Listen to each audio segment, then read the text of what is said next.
Hello guys. तो आज की हमारी कहानी एक ऐसे यूजलेस मेन कैरेक्टर की है जिसकी लाइफ में मेरी तरह कोई गर्लफ्रेंड नहीं है, लेकिन वन डे समथिंग हैपेंड। एक खूबसूरत परी उसके लिए धरती पर आई उसकी गुलाम बनने और उसे बताती है कि वो आम इंसान नहीं है। तो आज हम जिस दुनिया में आए हैं वहाँ जिंदा से लेके मुर्दा हर एक चीज में आत्मा है, और ये जिनके बुलाने पे प्रकट हो जाते हैं उन्हें यहाँ समनर्स कहा जाता है। लाखों साल से समनर्स एक रहस्यमय जीव है इस दुनिया में। ये मिट्टी की आत्मा को पुकार सकते हैं। इनके इशारों पर गड़े मुर्दे भी खड़े हो जाते थे, यहाँ तक कि सितारे भी इनके काबू में थे। हालांकि आज के दौर में ये कहीं गुम हो चुके हैं या ये खुद ही लोगों के सामने नहीं आना चाहते। यकीनन ये लोग वक्त में कहीं खोकर लोगों के द्वारा भुला दिए गए होंगे, पर आज भी इनकी जगह कोई नहीं ले सकता।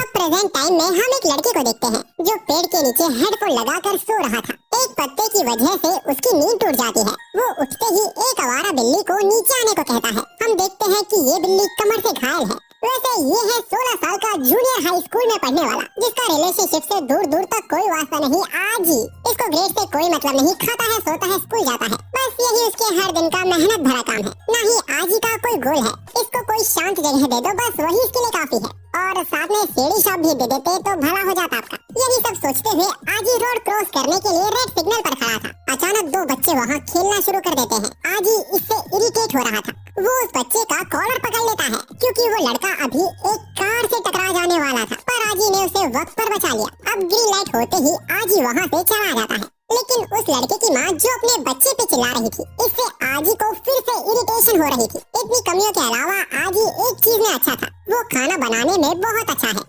उसके पिताजी कहा करते थे कि एक दिन आजी सबसे स्वादिष्ट रामेन किंग बनाएगा। उसकी माँ का कहना था कि उसके बनाए खाने की खुशबू से खुद भगवान भी स्वर्ग से नीचे उतर आएंगे। वो अपने बनाए सूप को रामेन में डालकर एक परफेक्ट रामेन तैयार कर देता है। इसकी महक किसी और नाक तक भी पहुँच जाती है। अब जब आजी ये सोच ही रहा था कि ये बोल उसका बनाया सबसे स्वादिष्ट रामेन हो सकता है, उसी वक्त उसके पीछे स्पेस और टाइम डिवाइड हो रहे थे। रेडियो वेव में हलचल होनी शुरू हो जाती है। आजी देखता है तो वो भी कुछ समझ नहीं पा रहा था। उसके पास आते ही वो पोर्टल और बड़ा हो गया था। उसके अंदर से एक खूबसूरत परी बाहर निकलती है। आज ये देख उसके हाथ का रामेन बाउल छूट जाता है। ये देख वो परी अपना रूप बदल के तुरंत उस पर झपट्टा मार देती है और ढोरों की तरह उसे खाने लगती है। सदियों में पहली बार उसने इतना स्वादिष्ट खाना खाया था। हैरान आजी उससे पूछता है कि आखिर वो है कौन। वो बताती है कि उसका नाम डोरा है और उसका पूरा नाम हिप्पोटाथेरोडाटाथीना हेरन एनेसी-डोरा है। आजी उसे घर से बाहर निकाल देता है। आजी को लग रहा है कि आज उसकी नींद पूरी नहीं हुई है, उसे बस आंखों का धोखा हो रहा है। लेकिन आजी को वो फिर दिखाई देती है उसका ही सूप खाते हुए। वो खिड़की से उसे बाहर फेंक देता है। आजी ये कहकर अपने आप को शांत कर ही रहा था कि वो अब तक सपना देख रहा है। उतने में वो फिर वापस आकर उसके आसपास हवा में तैरना शुरू कर देती है। थोड़े बहुत खाने से उसकी भूख मिटी ही नहीं थी, इसीलिए वो हर खाने की चीज को अपने अंदर समा लेती है और इतने से शरीर में सब कुछ निगल भी लेती है। आजी उसे टॉयलेट में फ्लश करने की कोशिश कर रहा था, लेकिन हार आखिर में आजी को ही माननी पड़ जाती है। वो डोरा को चाय ऑफर करता है और उसके मन में उठ रहे 3 सवाल उससे पूछता है। पहला कि वो है क्या चीज, दूसरा वो यहाँ क्यों आई है, और तीसरा कि वो उससे छुटकारा कैसे पा सकता है। वो बताती है कि वो समनिंग स्पिरिट है, यानी बुलाई गई आत्मा जो एंशिएंट टाइम से एग्जिस्ट करती है। इससे उसे याद आया कि उसे जन्म लिए 3 मिलियन ईयर्स हो चुके हैं, यानी वो 30 लाख साल की हो चुकी है, पर वो अपनी बॉडी पर खास ध्यान देती है, इसीलिए कोई बस उसको देखकर ही उसकी एज का अंदाजा नहीं लगा सकता। वैसे हमने जिस पटाखे को कुछ देर पहले देखा था वो डोरा का कंप्लीट फॉर्म है, पर उसे बनाए रखने में बहुत एनर्जी लगती है, इसीलिए वो अभी अपने पावर सेविंग मोड में है। वैसे आजी ने अनजाने में ही सही, जैसे एंशिएंट टाइम में लोग समनिंग स्पिरिट्स को पुकारने के लिए रिचुअल में फूड का यूज करते थे, ऐसा ही यहाँ पर भी कुछ हुआ है। यानी वो खुद नहीं आई, आजी ने उसे बुलाया है। उसकी गहरी नींद से उसने उसे जगाया है। यानी साफ तौर पे कहा जाए तो अब आजी को उसकी जिम्मेदारी उठानी होगी। उसकी बातें सुनकर आजी वहाँ से उठ जाता है और कोट पहनकर स्कूल के लिए निकल जाता है। वो बस इस नई मुसीबत से दूर भाग रहा था। आजी को भूख लग रही है। डोरा उसका सारा खाना खा चुकी थी तो उसे खाने को कुछ मिला ही नहीं। अब बस वो दुआ कर रहा है कि अब जब वो घर पहुँचे तो वो मुसीबत जा चुकी हो, पर मुसीबत तो सिग्नल पर उसका वेट कर रही थी। आजी ने अपने पैडल मारने की रफ्तार को बढ़ा दिया था, पर डोरा उसे आसानी से पकड़ लेती है। वो बताती है कि वो बहुत ताकतवर है, वो देवी है जो हर ख्वाहिश उसकी पूरी कर सकती है। आजी उसे बस के नीचे फेंक देता है, लेकिन वो फिर लौट आती है और इस बार वो उसे पैसों का लालच देती है। वो उसे पूरी दुनिया का सबसे ताकतवर इंसान बना सकती है।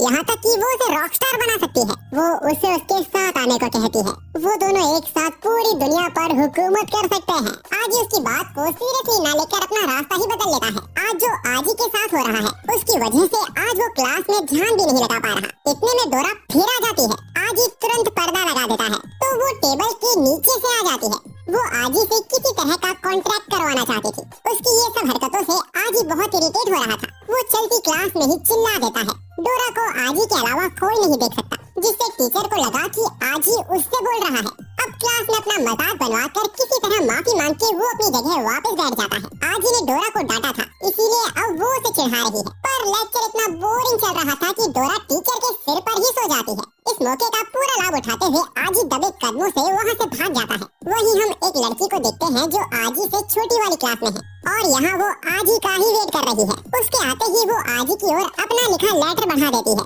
आजी की खुशी बयान नहीं की जा सकती। वो उसे लेने आगे बढ़ ही रहा था, तभी वहाँ डोरा आ जाती है जो अब तक उसके बैग में छिपी हुई थी। आजी उस बैग को ही पटक देता है। डोरा को लग रहा था कि इस दुनिया में प्यार का इजहार करने का यही तरीका है। आजी गुस्से में चिल्लाते हुए उसे उसकी नजरों से दूर हो जाने को कह देता है। ये सब वो लड़की अपने ऊपर ले लेती है और रोते हुए वहाँ से भाग जाती है। और आजी का ये बिहेवियर उस लड़की के साथ डोरा को पसंद नहीं आता। आजी ज्वालामुखी की तरह उबल रहा था। अब शाम के वक्त एक पेड़ के नीचे जब डोरा सो रही थी तब आजी वहाँ बहुत सारा खाना लेकर आता है और सब डोरा के ऊपर पलट देता है। डोरा की खुशी का कोई ठिकाना नहीं था, लेकिन आजी ये सब सोच के ये लाया है अगर डोरा को खाने के जरिए बुलाया जा सकता है तो उसे भगाया भी जा सकता है। वो अपने घुटने पे आकर डोरा से उससे दूर होने की विश मांगता है। अंत में डोरा हार मान ही लेती है। वो आजी को बताती है कि जिन बुलाई गई आत्मा को उनके मास्टर ठुकरा देते हैं। वो सालों सालों तक इस दुनिया में कहीं गायब होकर भूत की तरह भटकती रहती है, तब तक जब तक वो खुद पूरी तरह गायब न हो जाए। डोरा अपने कंप्लीट फॉर्म में आ जाती है और वो आजी की विश खुशी खुशी पूरी करने को तैयार थी। लेकिन एक आखिरी बार वो चाहती है कि आजी उसके साथ चले, उन सबको देखे जिन्हें वो हर रोज देखता है, उसके साथ उन दुकानों को देखे जिन्हें वो पसंद करता है। वो उस हर शख्स से मिलना चाहती थी जिन्हें आजी जानता है। इन सब यादों को वो पिरोकर अपने साथ ले जाना चाहती है। वो इन यादों को अपने दिल की गहराइयों में संभाल कर रखेगी। वो पूछती है क्या वो उसकी लास्ट विश को पूरी करेगा। अब एक साथ चलते हुए डोरा आजी को बताती है कि जिस दुनिया को वो आम समझता है उसमें कई ऐसे राज हैं जिससे आज के लोग अनजान हैं।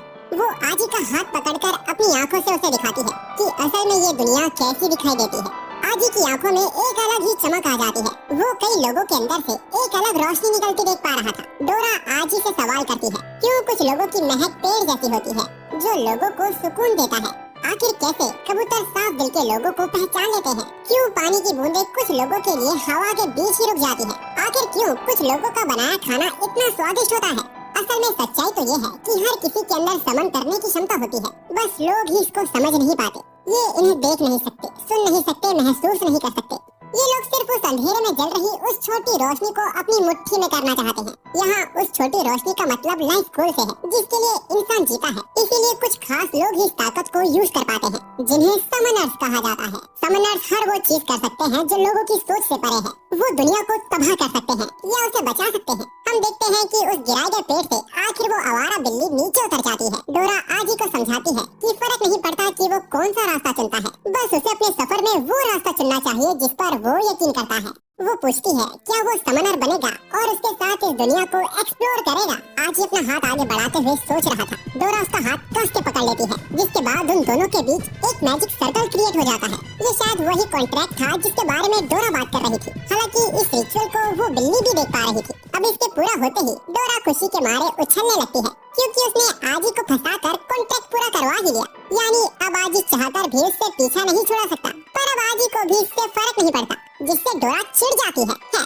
अब डोरा आजी को बताती है कि अब उसका सीधा हाथ पहले से ज्यादा ताकतवर हो गया है और अगर वो अपने दोनों हाथों को इस तरह फैलाता है, डोरा अपने पंखों से आजी को हवा में उड़ा देती है। शुरू में आजी को भी डर लग रहा था, पर अब उसे भी मजा आ रहा है। अचानक डोरा अपने आप को संभाल नहीं पा रही थी, जिस कारण वो दोनों बिल्डिंग से ठुकने से बचे हैं। ऐसा इसीलिए हो रहा है क्योंकि उड़ने में डोरा को एनर्जी का बहुत ज्यादा यूज करना पड़ता है। अब वो दोनों नीचे गिरने लगते हैं, लेकिन कोई चमत्कार ही था कि वो दोनों अब तक जिंदा हैं। पर उन दोनों को बहुत ज्यादा चोट लग गई है। तभी उनके घर की लाइट भी चली जाती है और पूरे मोहल्ले में सिर्फ आजी के घर की ही लाइट कटी थी, क्योंकि इस बार भी आजी बिजली का बिल भरना भूल गया था। डोरा आजी को जिम्मेदार होने को कहती है क्योंकि अब वो समनर बन गया है।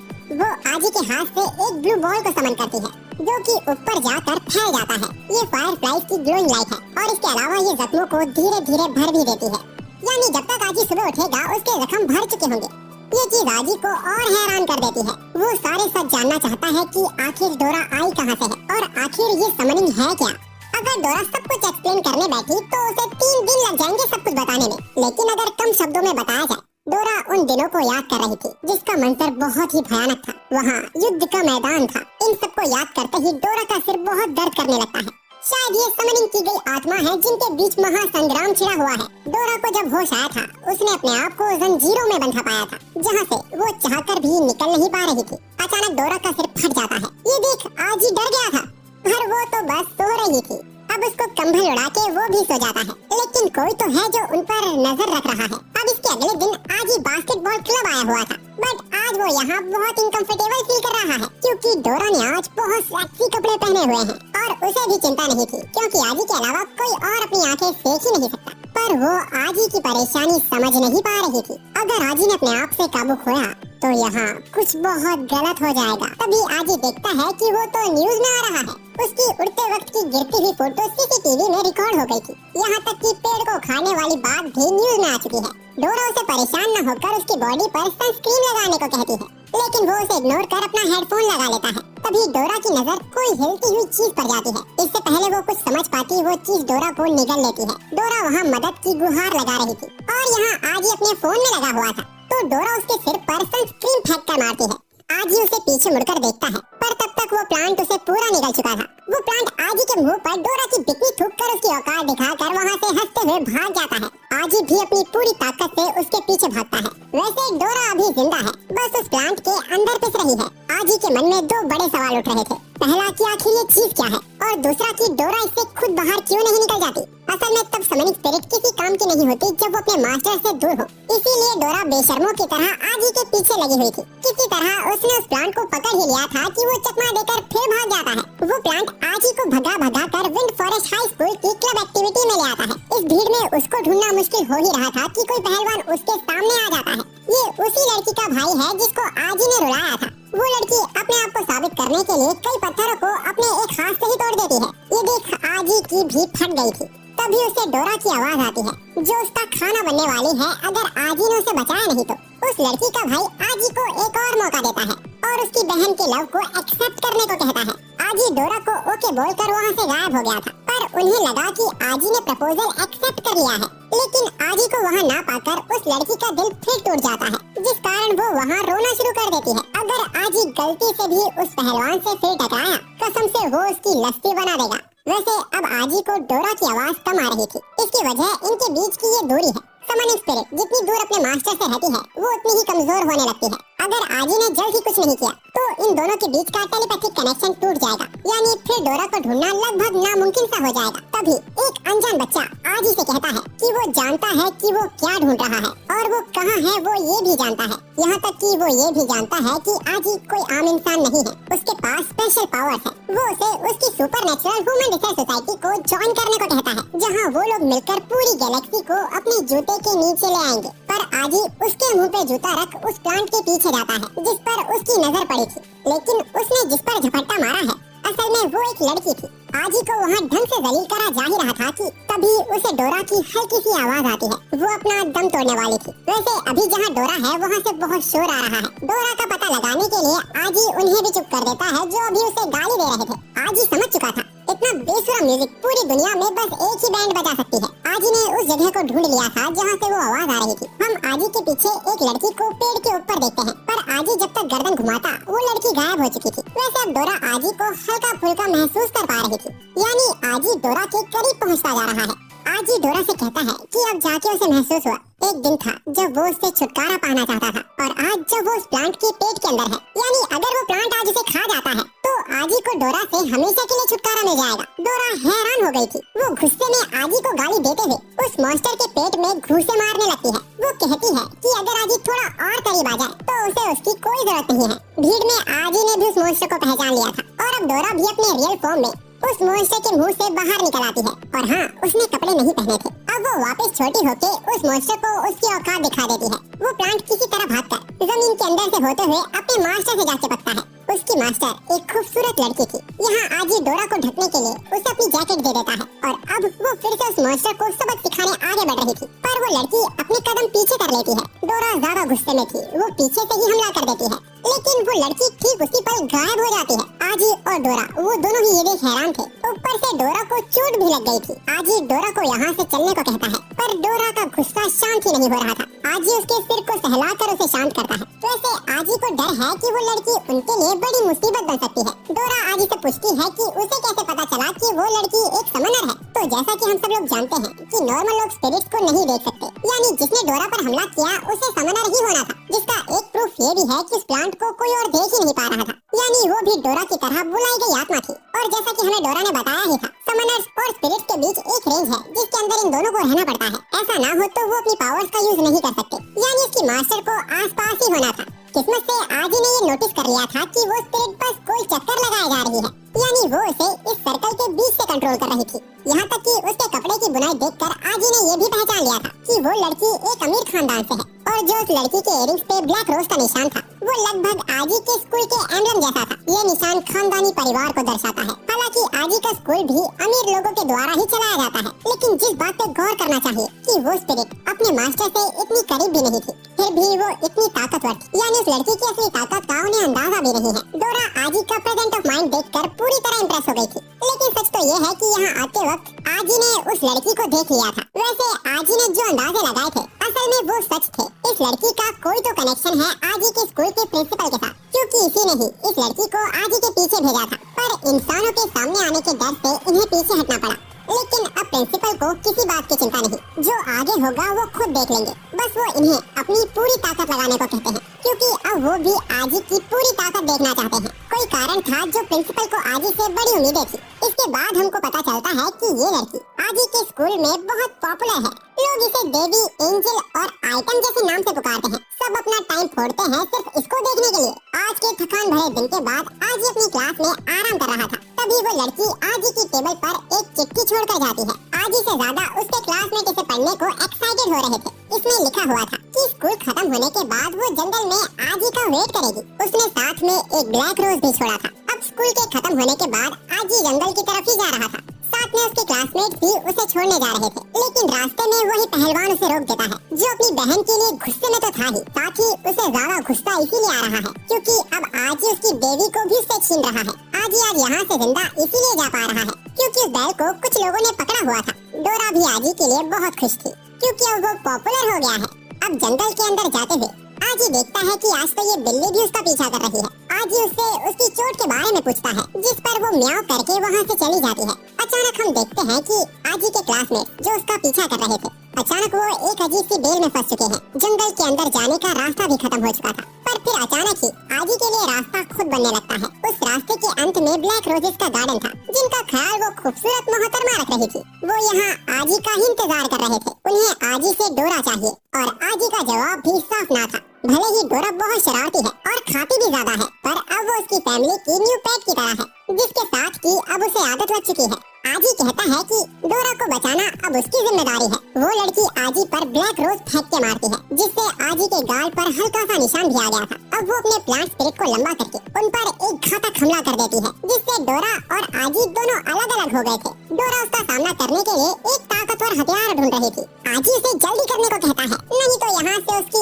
अस्थियां ही जाएंगी। पर डोरा का वेपन उससे मिल ही नहीं रहा था, यानी आजी को इंतजार करना होगा। तभी वो लड़की अपने स्पिरिट को बहुत बड़े बेल में कन्वर्ट कर लेती है और उड़ती हुई पत्तियों को स्पाइक्स में कन्वर्ट कर हमला कर देती है। किसी तरह आजी उसके हर अजीब हमले से बचते हुए डोरा से मदद की भीख मांग रहा था, पर अब तक उसे उसका वेपन मिला ही नहीं है। अब वो लड़की ब्लैक रोज का नाम लेके जाइंट ट्री को वहाँ समन कर लेती है, लेकिन इस बार उसका निशाना आजी नहीं था। वो डोरा को अपने पंच के नीचे स्मैश करने वाला था, पर किस्मत थी कि वो बच गई थी। यहाँ तक कि उसने अपने आप को पूरी तरह जाइंट ट्री से बचा लिया था, पर फिर प्लांट स्पिरिट की जड़ें उसे पकड़ लेती हैं। अब वो उस जाइंट ट्री के पंजों के नीचे कुचली जाने वाली थी। आजी उसे बचाने के चक्कर में खुद उसके हाथ के नीचे आ जाता है। सबको लगा कि आजी ने खुद ही खुदकुशी कर ली है, लेकिन वो उस जाइंट ट्री के हाथ को काट कर बाहर निकल आते हैं। फाइनली डोरा को अपना super sharp anti cube cleaver weapon मिल गया था। हम देखते हैं कि ये कटने का निशान उस लड़की के हाथ पर भी आ गया था। अब वो फिर से उन पर नेचर पंच से हमला करती है, लेकिन इस बार वो दोनों भी तैयार थे। उन दोनों के पंच के टकराव से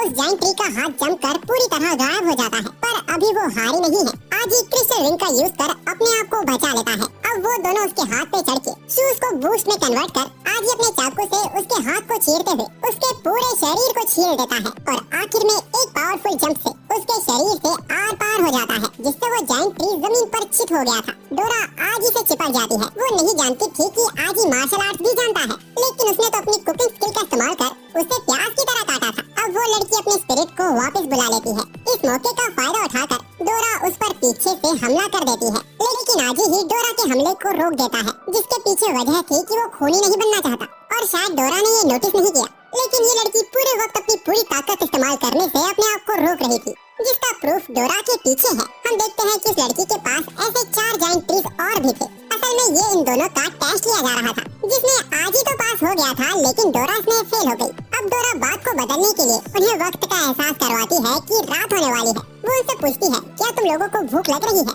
क्योंकि आजी बहुत अच्छे रामेन बनाता है। आज का डिनर वो उन्हें उनके साथ करने को कहती है, जिस पर वो प्लांट स्पिरिट भड़क जाता है, क्योंकि उसकी मेम साहब के साथ डिनर करने की इनकी हैसियत नहीं है। तभी उसकी मेम साहब का पेट गुड़गुड़ करने लगता है। अब सीन जाता है आजी के घर पे, जहाँ उसने सबके लिए बहुत सारा खाना बनाया था। उसके हाथ का बनाया खाना उस लड़की को भी पसंद आता है, यहाँ तक कि प्लांट स्पिरिट की आंखों से तो खुशी की धारा ही बहने लगती है। और अब डोरा के साथ उसकी दोस्ती भी अच्छी हो गई थी। वैसे प्लांट स्पिरिट उनकी पिछली लड़ाई के लिए उनसे माफी मांगता है, पर उनके पास ये करने के अलावा कोई और चारा भी नहीं था।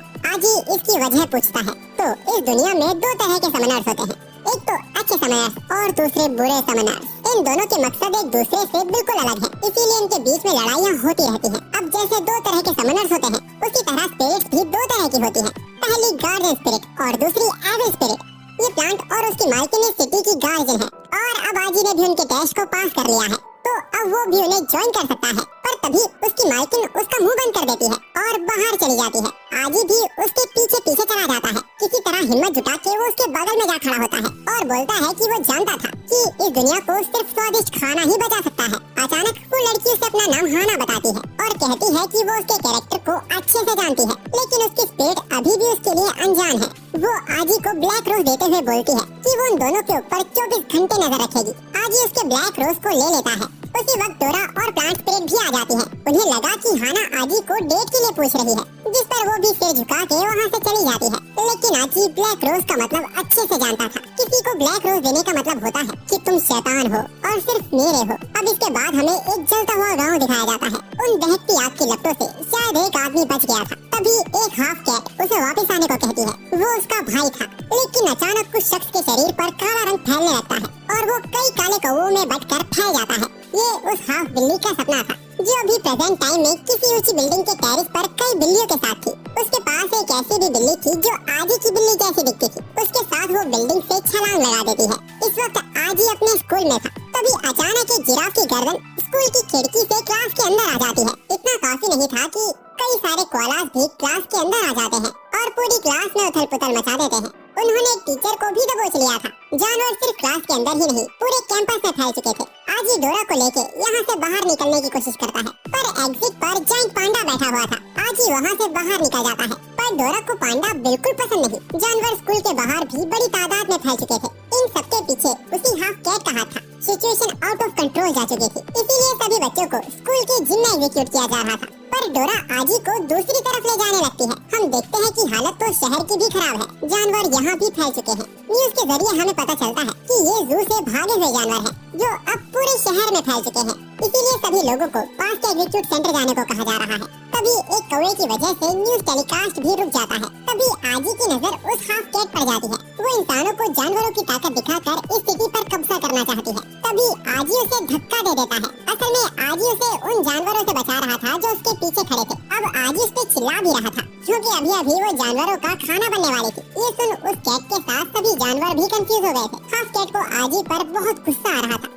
तभी आजी की नजर उसकी बिल्ली पर जाती है, जिसको वो वही आवारा बिल्ली समझकर अपने घर ले जा रहा था, क्योंकि यहाँ बहुत खतरा है। लेकिन वो आजी के मुंह पे पंजा मार देती है और उस हाफ कैट के पास वापस चली जाती है। आजी भी हैरान था, क्योंकि ये लड़की उसका नाम जानती थी। डोरा उसे केयरफुल होने को कहती है, क्योंकि ये कोई आम लड़की नहीं लग रही। हाना और उसका प्लांट स्पिरिट यहाँ पहुँच चुका था, और इतना तो ये लोग समझ ही गए थे कि इस लड़की की पावर जानवरों को समन करना है। तो जैसा कि मैंने आपको कहानी की शुरुआत में ही बताया था, अगर समनर के अंदर क्षमता है तो तो वो किसी भी चीज को समन कर सकता है, जरूरी नहीं कि वो आत्मा ही हो। वैसे इस बात से नकारा नहीं जा सकता आज जो उनकी विरोधी है वो थोड़ी तो दिलचस्प है, जिसके लिए उन्हें सोचना पड़ रहा है कि इसे निपटाया कैसे जाए। हाना उसे अपना मुंह बंद कर जल्दी लड़ाई को खत्म करने को कहती है, जिसके बाद वो दोनों बिल्डिंग से छलांग लगा देते हैं और प्लांट स्पिरिट उन पर अंधाधुंध बुलेट तीर से हमला कर देता है, जिस वजह से पूरी जगह कंक्रीट की धूल से घिर चुकी थी। हाना इस मौके का फायदा उठाती है और अपनी ब्लैक रोज की पावर से उन सबको बेल से बांधकर पेड़ पे लटका देती है। लेकिन उस हाफ कैट ने अपने आप को बचा लिया था। जैसा बर्ताव उसके जानवरों के साथ किया जा रहा है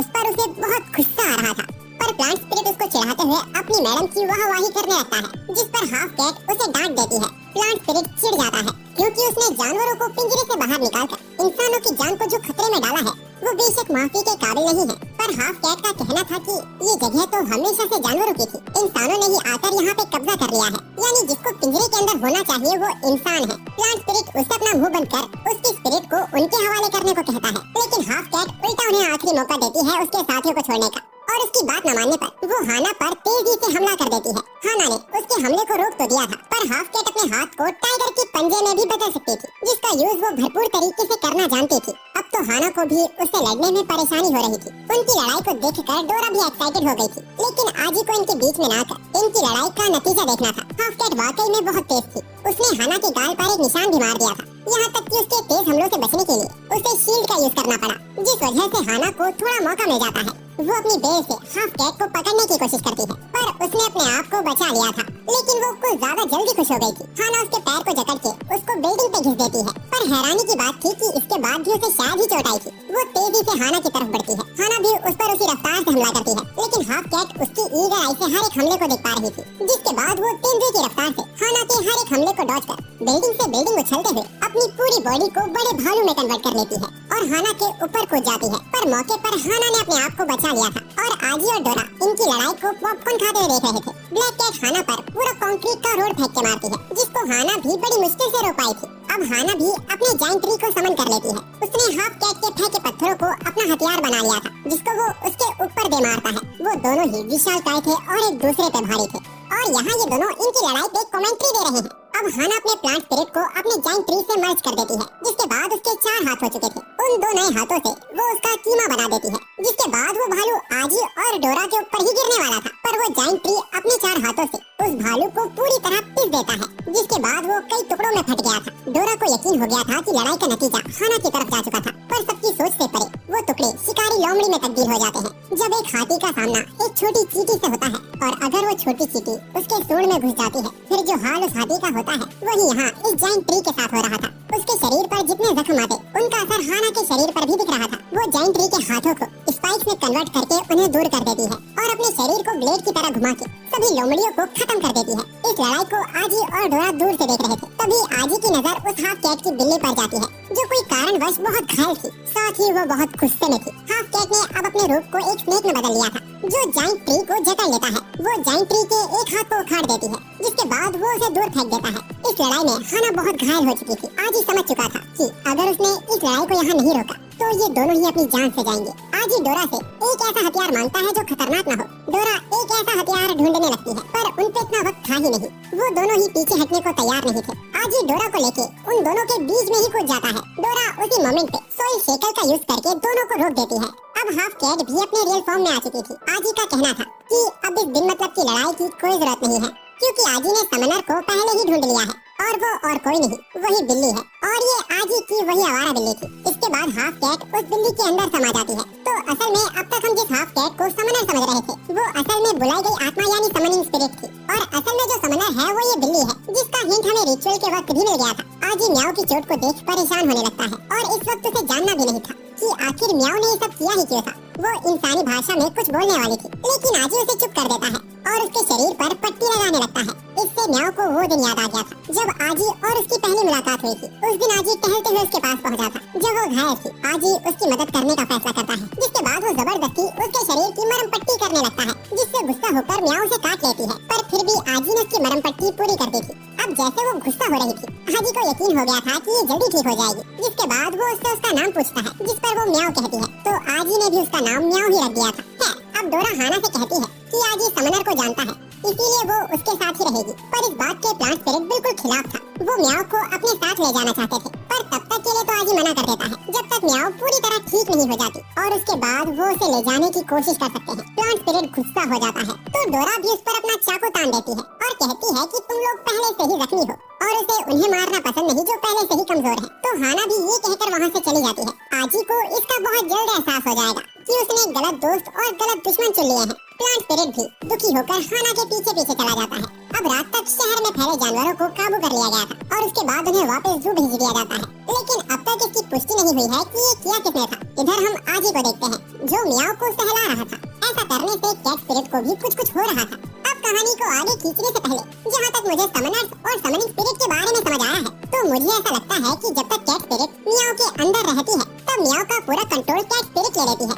शायद इसीलिए कैट स्पिरिट आजी को पहचानती थी और मियाओ आजी को पहचानती ही नहीं थी। और जिस वक्त आजी ने मियाओ की मदद की थी उस वक्त असल में वो कैट स्पिरिट थी और कैट स्पिरिट के बिना मियाओ एक आम बिल्ली है जिसके पास चीजों को समझने की समझ नहीं है। हालांकि वो एक समनर ही है और कैट स्पिरिट की मालकिन, पर आजी ने जिसकी मदद की थी वो कैट स्पिरिट है, इसीलिए अब हम कैट स्पिरिट को मियाओ कहकर बुलाएंगे। ठीक है समरिया।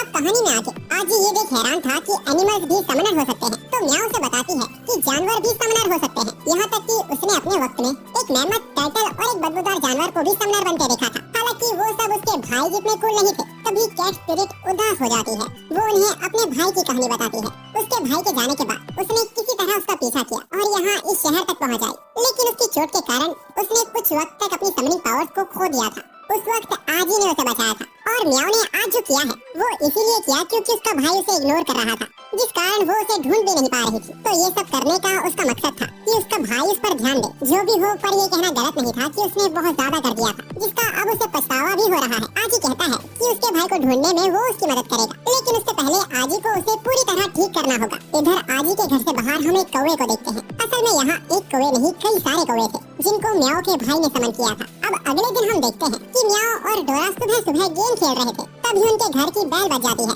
आजी गेट खोलकर देखता है तो बाहर बहुत सारे बाउंसर्स खड़े थे जो इंसान तो बिल्कुल नहीं लग रहे थे। वो यहाँ अपने मास्टर के ऑर्डर पे आजी और बाकी सबको लेने आए थे। इनको असल में हाना ने भेजा है और वो यहाँ आजी को डिनर के लिए इनवाइट कर रही है।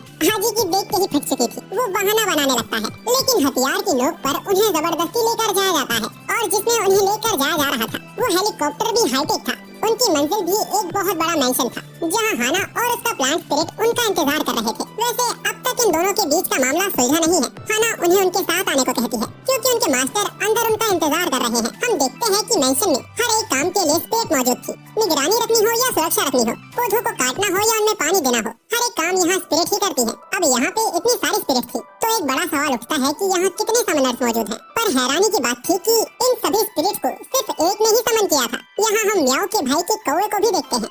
मैंशन अंदर से बहुत ही बड़ा और खूबसूरत था और जो सबका ध्यान अपनी ओर आकर्षित कर रही थी वो वॉचर्स की लीडर की विशालकाय मूर्ति थी। हाना का परिवार इन्हें भगवान की तरह पूजता है। अब ऊपर जाते वक्त आजी को लगता है कि कोई उसे पीछे से आवाज दे रहा है। वो आवाज मूर्ति से आ रही थी। अचानक आजी एक अलग दुनिया में पहुंच जाता है। वहाँ एक खूबसूरत लड़की उसका नाम पुकार रही थी। आजी उसकी तरफ बढ़ रहा था, तभी डोरा उसके सिर पर हाथ लगा देती है जिससे वो होश में आ गया था। प्लांट स्पिरिट आजी का मजाक उड़ाते हुए बोलता है, दिन में सपने मत देखा करो बच्चे। डोरा को भी उससे हंसी आ रही थी। वो लोग मास्टर के कमरे तक पहुंच चुके थे। उनका नाम हार्लेन था। वो आजी का स्वागत करते हुए उससे माफी मांगता है कि वो उन्हें खुद लेने नहीं आ पाया। वैसे हार्लेन ब्लैक रोज फैमिली का हेड है, साथ ही वो छोटे से लेके बड़े हर एक बिजनेस को खुद संभालता है। पर उसकी प्यारी पोती भी है जो इसमें उनकी मदद करती है। वो यहाँ हाना की बात कर रहे हैं। डोरा उनकी उम्र देख उन्हें हल्के में ले रही थी, पर उनके हाथ के हल्के प्रेशर से ही वो लोग अपनी जगह पर बैठ जाते हैं। आज उनके ताकतवर ओरा को महसूस कर पा रहा था। वैसे इन्हें यहाँ बेवजह नहीं बुलाया गया है। वो उन्हें बताते हैं कि हर एक चीज में स्पिरिट होती है और लेजेंड्स का मानना है कि इन सबका अस्तित्व एक क्रिस्टल की वजह से है। इंसानी समनर्स के बीच की लड़ाई बहुत वक्त से चलती आ रही है क्योंकि एंशिएंट टाइम में समनर्स दो हिस्सों में बट गए थे। एक के पास कुदरत की ताकत थी, वो लोग धरती की रक्षा किया करते थे, उन्हें वॉचर्स कहा जाता था। तो दूसरी तरफ ऐसे समनर्स थे जो दूसरों की समनिंग पावर्स को छीन लेते थे, उन्हें खत्म करके वो सिर्फ अपनी खुशी के लिए पूरी धरती पर कब्जा करना चाहते थे। इन समनर्स को डिस्ट्रॉयर्स कहा जाने लगा। ये समनर तय करता है कि उसे क्या बनना है, एक वॉचर या फिर एक डिस्ट्रॉयर। किस्मत से उन्हें आजी पहले मिल गया था। वो आजी से पूछते हैं कि वो क्या बनना चाहता है, वॉचर या फिर एक डिस्ट्रॉयर। डोरा कहती है कि उसे अवेंजर बनना है और म्याओ जस्टिस लीग ज्वाइन करना चाहती थी। आजी उन दोनों को चुप कर देता है और हार्लिन से कहता है कि उसकी माँ कहा करती थी कि कभी माफियाओं का साथ मत देना, और बुजुर्गों ने भी कहा है कि वायलेंस का कभी कोई फ्यूचर नहीं होता। उसकी बातों पर म्याओ और डोरा को हंसी आ रही थी। हार्लिन आजी से पूछता है क्या उन्होंने सच में ऐसा कहा था, क्योंकि जहाँ तक वो जानता है आजी जब 5 साल का था तभी उसके पेरेंट्स ने उसे छोड़ दिया था। वो अचानक ही कहीं गायब हो गए थे। तब आजी किसी और के साथ रहने लगा जब तक वो खुद अपना ख्याल रखने के लायक न हो गया। आजी एक जीनियस स्टूडेंट है, साथ ही वो 2 पार्ट टाइम जॉब करता है। साथ ही आजी ने अपने सुनहरे बालों को डाई करके छिपाया हुआ है। आजी अपनी जिंदगी ऐसे जीता है जैसे उसकी कोई ख्वाहिश ही नहीं है। वो दुनिया से कुछ नहीं चाहता, लेकिन आजी भी अंदर से अकेला महसूस करता है। आजी ये सब सुन हैरान हो गया था। अगर हार्लिन की बातें थोड़ी भी सच्ची हैं, तो आज भी आजी के वॉलेट में उसके पेरेंट्स की फोटो होगी। अब तक जो भी आजी के साथ हुआ उसे लगा कि ये सब एक इत्तेफाक है, पर अचानक एक देवी का जागना और सिर्फ रामिन से उसे समन कर लेना, सच में क्या ये कोई इत्तेफाक हो सकता है? ना जी डोरा के बारे में जानता है और न ही अपने पेरेंट्स के बारे में, पर शायद ये दोनों ही बातें एक दूसरे से कनेक्टेड है। तभी डोरा उसके लिए ताली बजाती है और कहती है कि बुढ़ापे में भी वो कमाल का एक्टर है। लेकिन अगर उसकी बात में थोड़ी भी सच्चाई है तो जिस फोटो के बारे में हार्लिन ने बात की थी वो आजी के वॉलेट में मौजूद होनी चाहिए। डोरा ने आजी का वॉलेट चुरा लिया था, जिसको अब वो खकोरने लगती है और उसमें सच में एक फोटो मौजूद थी। ये आजी की फैमिली फोटो थी और उस वक्त उसके बाल सच में सुनहरे थे। लेकिन इस फोटो में आजी के फादर का चेहरा पूरा फटा हुआ था। वैसे हार्लिन म्याओ और उसके मकसद के बारे में भी जानते थे। म्याओ का भाई अब एक क्रिमिनल बन चुका है जो दुनिया पर कब्जा करना चाहता है, यानी कि वो एक डिस्ट्रॉयर बन चुका है।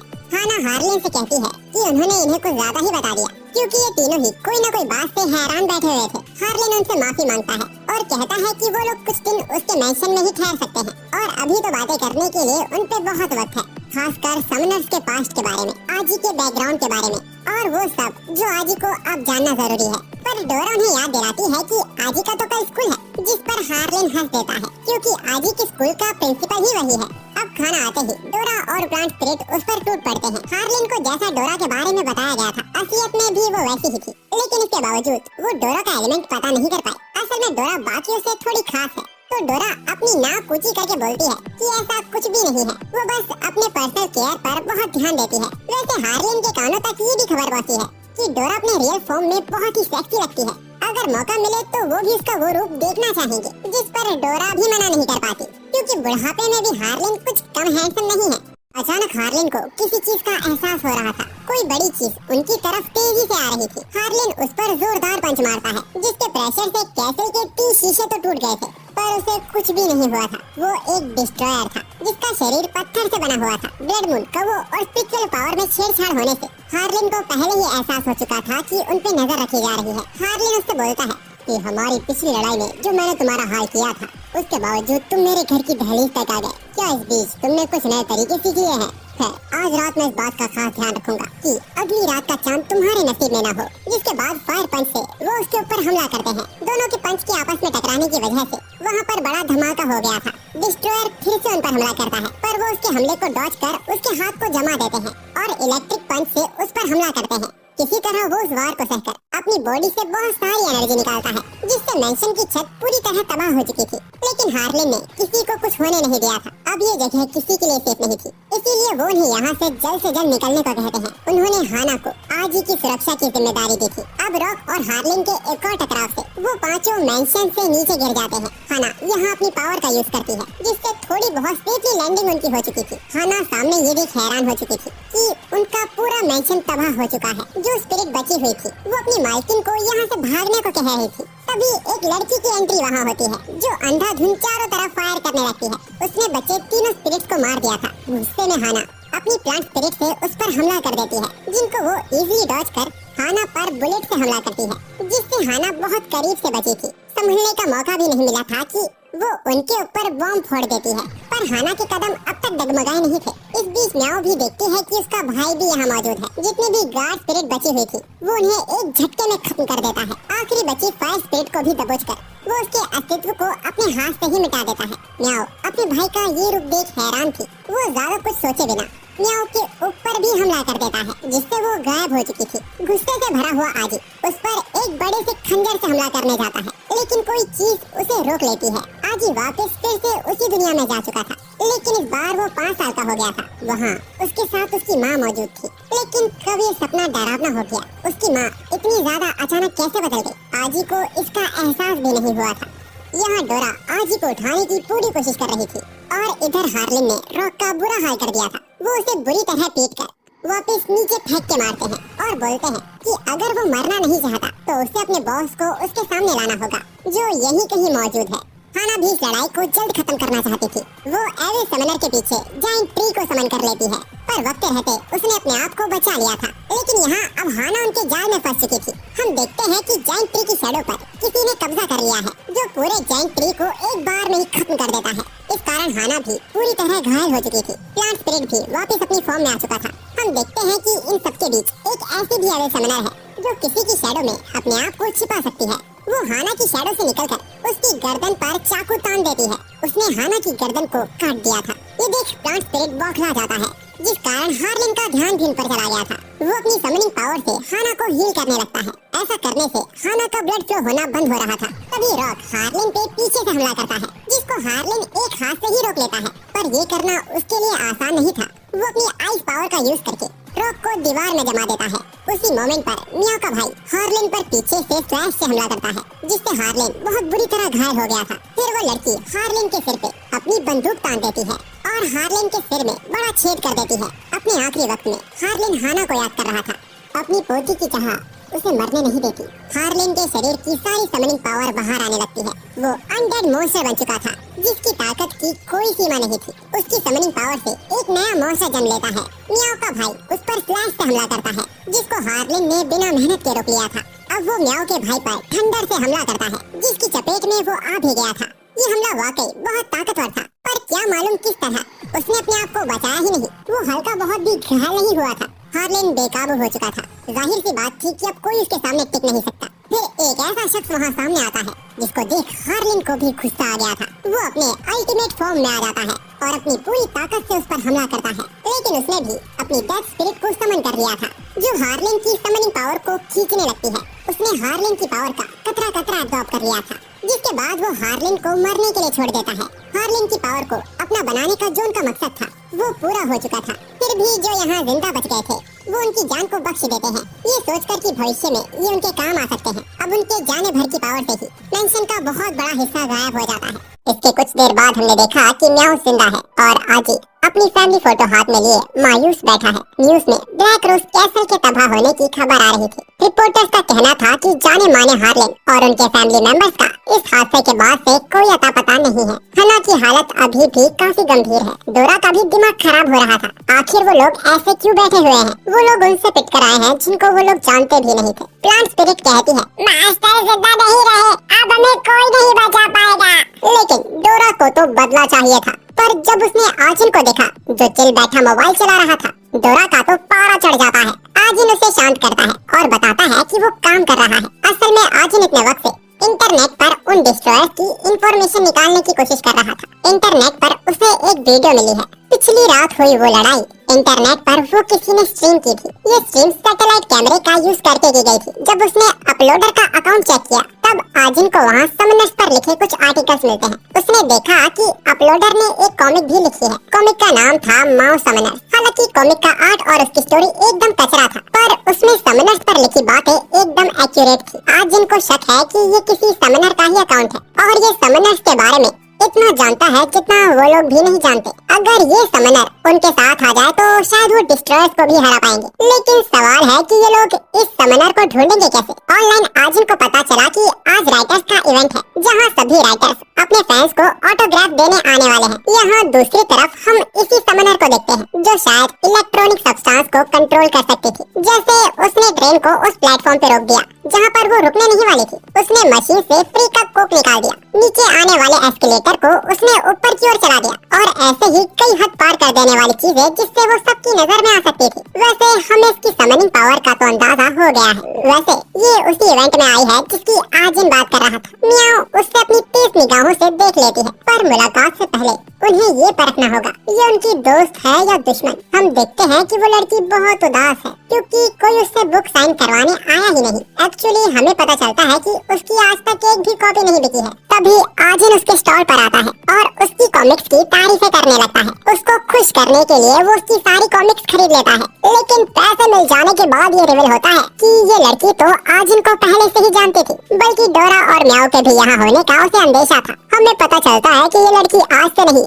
काफी पहले से इन पे नजर रखी हुई है। खैर, डोरा चाकू की नोक पर उससे सवाल करती है, चलो चलो बताओ तुम कौन हो, तुम्हारा नाम क्या है, हाइट बता, वेट बोल, ब्लड ग्रुप कौन सा है, और ऐसे ही कई नॉनसेंस सवाल वो उससे पूछती है। आजी उसे मारता है और बोलता है कि ठीक सवाल तो पूछो, लेकिन वो लड़की वास्तव में डोरा के हर सवालों का जवाब देने लगती है। आजिन उससे उसकी शक्तियों के बारे में पूछता है, जिस पर उस लड़की ने जवाब दिया कि वो गेमिंग में बहुत अच्छी है। आजी का तो दिमाग ही खराब हो गया, ये लड़की उसे एकदम बेकार लगने लगी थी। आजी की ये बात वो सीरियस ले लेती है और अब वो एक्चुअल बातें रिवील करने लगती है, जैसे अमेरिका के प्रेसिडेंट के सीक्रेट फोल्डर में कैसी वीडियोस पड़ी हैं, हाला फॉर अ रीजन आखिर क्या चीज है, सलमान खान की शादी कब होने वाली है, एक्चुअल डेट और साल कौन सा होगा, क्या ब्राउन रंग एक समनर ने ही लिखा था। और वो बताती है कि उस रात हमला 5 डिस्ट्रॉयर्स ने नहीं 7 डिस्ट्रॉयर्स ने किया था। इस डिजिटल एरा में वो कोई भी इंफॉर्मेशन सिर्फ स्क्रॉल करके निकाल सकती है। डोरा उसका फोन लेके उससे खेलने लगती है और वो लड़की इतने खतरनाक फोन को चलाना भी सिखा रही थी। तभी अचानक उस फोन में इमरजेंसी अलार्म बजने लगता है। उन पर एक ग्रेड का हमला हुआ था, वो उस हमले से बच तो गए थे, पर अब जो उन्हें करना है वो है जान बचाकर भागना। उन पर 4 हाईटेक रोबोट्स ने हमला किया था। हमें पता चलता है कि इस लड़की के पीछे 6 मुल्कों की मिलिट्री पड़ी हुई है और इसके काम भी ऐसे ही हैं कि पुलिस तो पीछे पड़नी ही थी। रोबोट से बचने के लिए वो लोग ब्रिज से कूद जाते हैं। हालांकि लड़की की बुलाई गई कार ने उन सबको कैच कर लिया था। वैसे इस कार को कोई ड्राइवर की जरूरत नहीं है, क्योंकि ये लड़की इसे गेम की तरह भी चला सकती है। खैर, इनको स्कैन करने के बाद उन्हें पता चला कि ये मैकेनिकल स्पिरिट्स हैं, जो कि डिस्ट्रॉयर फ्लेम के भेजे हुए हैं। ये स्पिरिट बिना अपने समनर के भी काम कर सकती है, बट ये लो लेवल की स्पिरिट है। इस लड़की ने उनका सिग्नल काट दिया, जिस कारण वो अब अटैक नहीं कर पाएंगी। तभी उन पर और जोरदार हमला होने लगता है, यानी कि इनको अपग्रेड कर दिया गया है। डोरा और म्याओ ने उन रोबोट्स पर हमला किया, लेकिन ये रोबोट्स काफी फुर्तीले थे। तभी वो लेडी टावर से एक रोबोट पे बिजली गिराती है, जिससे उसका सर्किट फूक जाता है। लेकिन अभी भी 3 रोबोट्स बाकी थे और वो तीनों ही काफी करीब आ चुके थे। वो तीनों ओर से एक साथ हमला करने लगते हैं। आजिन ने वक्त पर शील्ड समन कर ली थी, लेकिन उनके लगातार हमलों से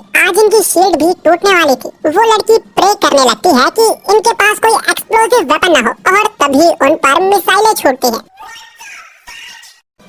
पर निशाना वो नहीं थे, उन्होंने आगे का रास्ता ही तोड़ दिया था। क्रिस्टल विंग से डोरा सबको गिरने से तो बचा लेती है, लेकिन वजन इतना ज्यादा हो गया था कि उसकी शक्तियाँ काफी जल्दी खत्म हो गई। अब वो सभी मैकेनिकल रोबोट्स के ठीक निशाने पर थे। डोरा ने तो तुरंत सरेंडर कर दिया था, लेकिन तभी वो लेडी एक ट्रक को कंट्रोल कर उनमें से एक रोबो पे छोड़ देती है। आज पहली बार इतिहास में ट्रक कुन ने एनिमे कैरेक्टर की जान बचाई थी। ये रूल टूटने के कारण ट्रक कुन को डिस्ट्रॉय कर दिया जाता है, लेकिन चीजें अभी तक खत्म नहीं हुई थी। एब्सोल्यूट सिनेमा मोमेंट आना भी बाकी था। वो लड़की अपने मोबाइल को कंसोल में कन्वर्ट कर लेती है। फिर ट्रक कुन का रिइंकार्नेशन होता है और एक ऑटोबॉट के रूप में उसका नया जन्म हुआ। अब ट्रक कुन की नई बॉडी पर किसी भी तरह का हमला काम ही नहीं करता। वो चुन चुन के तीनों मैकेनिकल रोबोट्स को खत्म कर देता है, लेकिन उन हमलों से ट्रक कुन के फ्यूल टैंक में होल हो गया था और मेन कैरेक्टर ना होने के कारण ट्रक कुन की डेथ हो जाती है। अब उस धमाके में उस लड़की की ड्रेस खराब हो गई और उसकी विग भी निकल गई थी। हमें पता चला कि ये तो लड़का है और ये वही लड़का था जिससे आजिन स्कूल फेस्ट में टकराया था।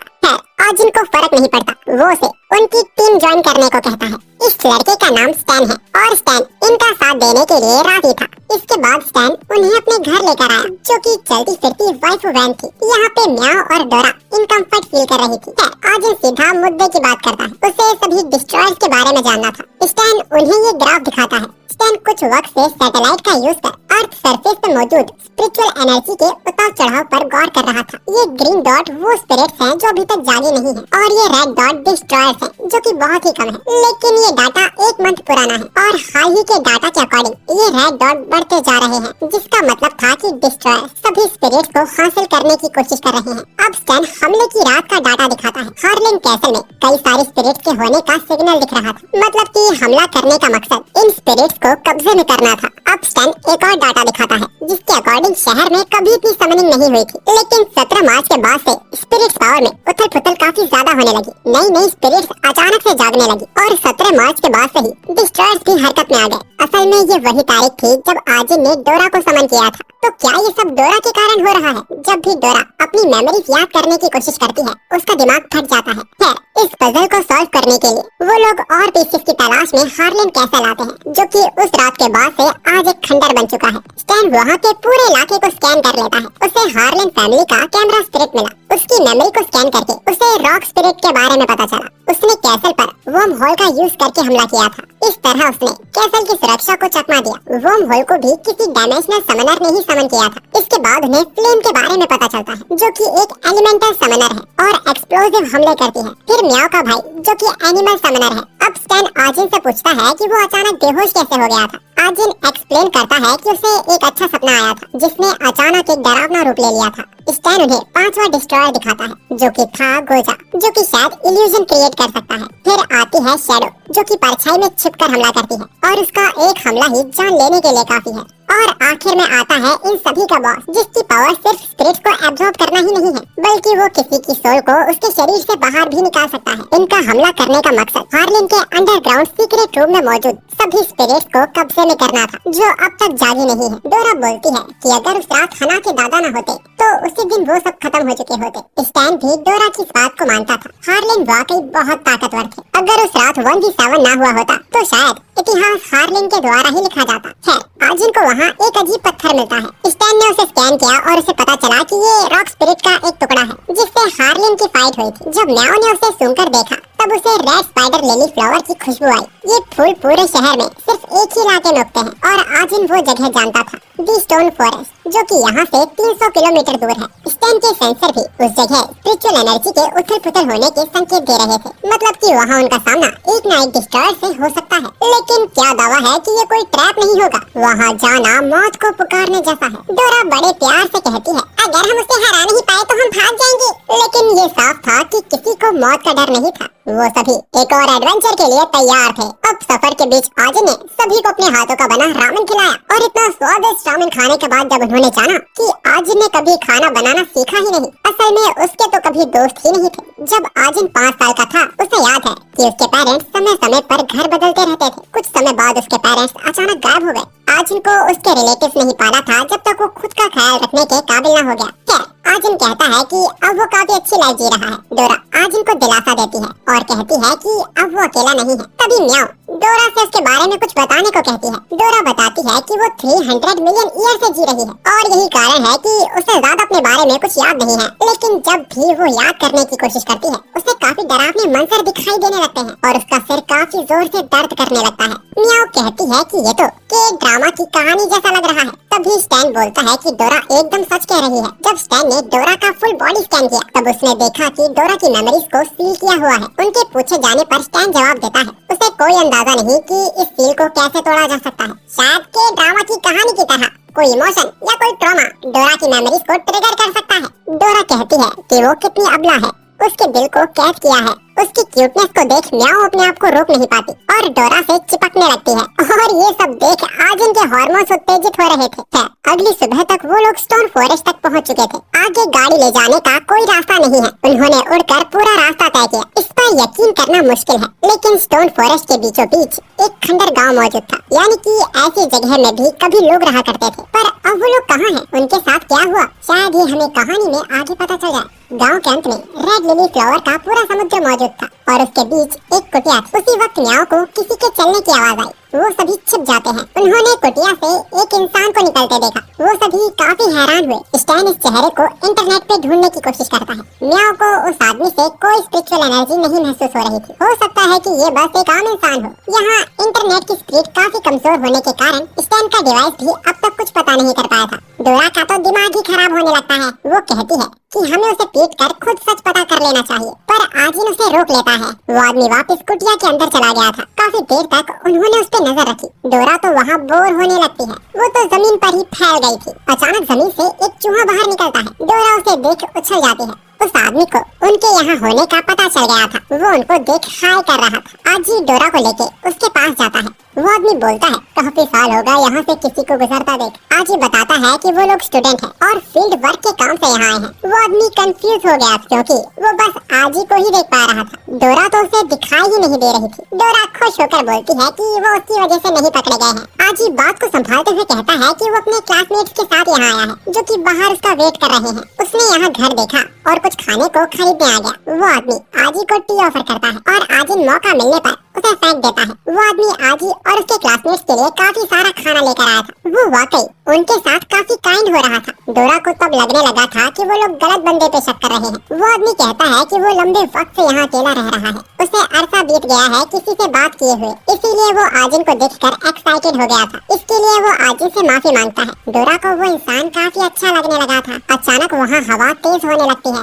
आजी उससे पूछता है, क्या ये खूबसूरत फूल उसने ही यहाँ लगाए हैं? वो कहता है कि यहाँ कुछ ज्यादा करने को है ही नहीं। आजिन ने पूछा कि उसे ये सब करने में कितना वक्त लग गया। इस पर वो उसे एक कहानी सुनाता है। काफी सालों पहले जब ये जमीन बंजर थी, किसानों ने काफी मेहनत की इस जमीन को वापस उपजाऊ बनाने में, लेकिन कोई तरीका असर नहीं करता। पर एक प्यारी मासूम दयालु दिल की लड़की थी जो सपना देखा करती थी इस जमीन को फूलों से भरने का। उसने कई साल इसमें दिए, अलग अलग बीज उसने उगाने की कोशिश की, लेकिन कोई पौधा जी नहीं पाया। उस लड़की के मरने के बाद उसने उसकी इच्छा को पूरा करने का फैसला किया। उसका बोलना था कि शायद स्वर्ग भी उसकी इच्छा को पूरा होता देखना चाहता था, क्योंकि उसी दिन से यहाँ फूल उगने लगे। 1 से 2, 2 से 3, 3 से 10 सालों में ये जगह रेड स्पाइडर लिली के फूलों से पूरी तरह भर गई। आज ही समझ गया था कि ये तो एक मजनू की कहानी है। वो लड़की इस आदमी का पहला प्यार हुआ करती थी। यहाँ म्याऊ स्टैन से पूछती है, और कितना बचा है? स्टैन बताता है कि 1% और बचा है। तभी अचानक हवाएं और तेज हो जाती है। वहाँ तूफान आ रहा था। आजी उन्हें अंदर चलने को कहता है। तभी आजी देखता है कि उस आदमी को कुछ हो गया है।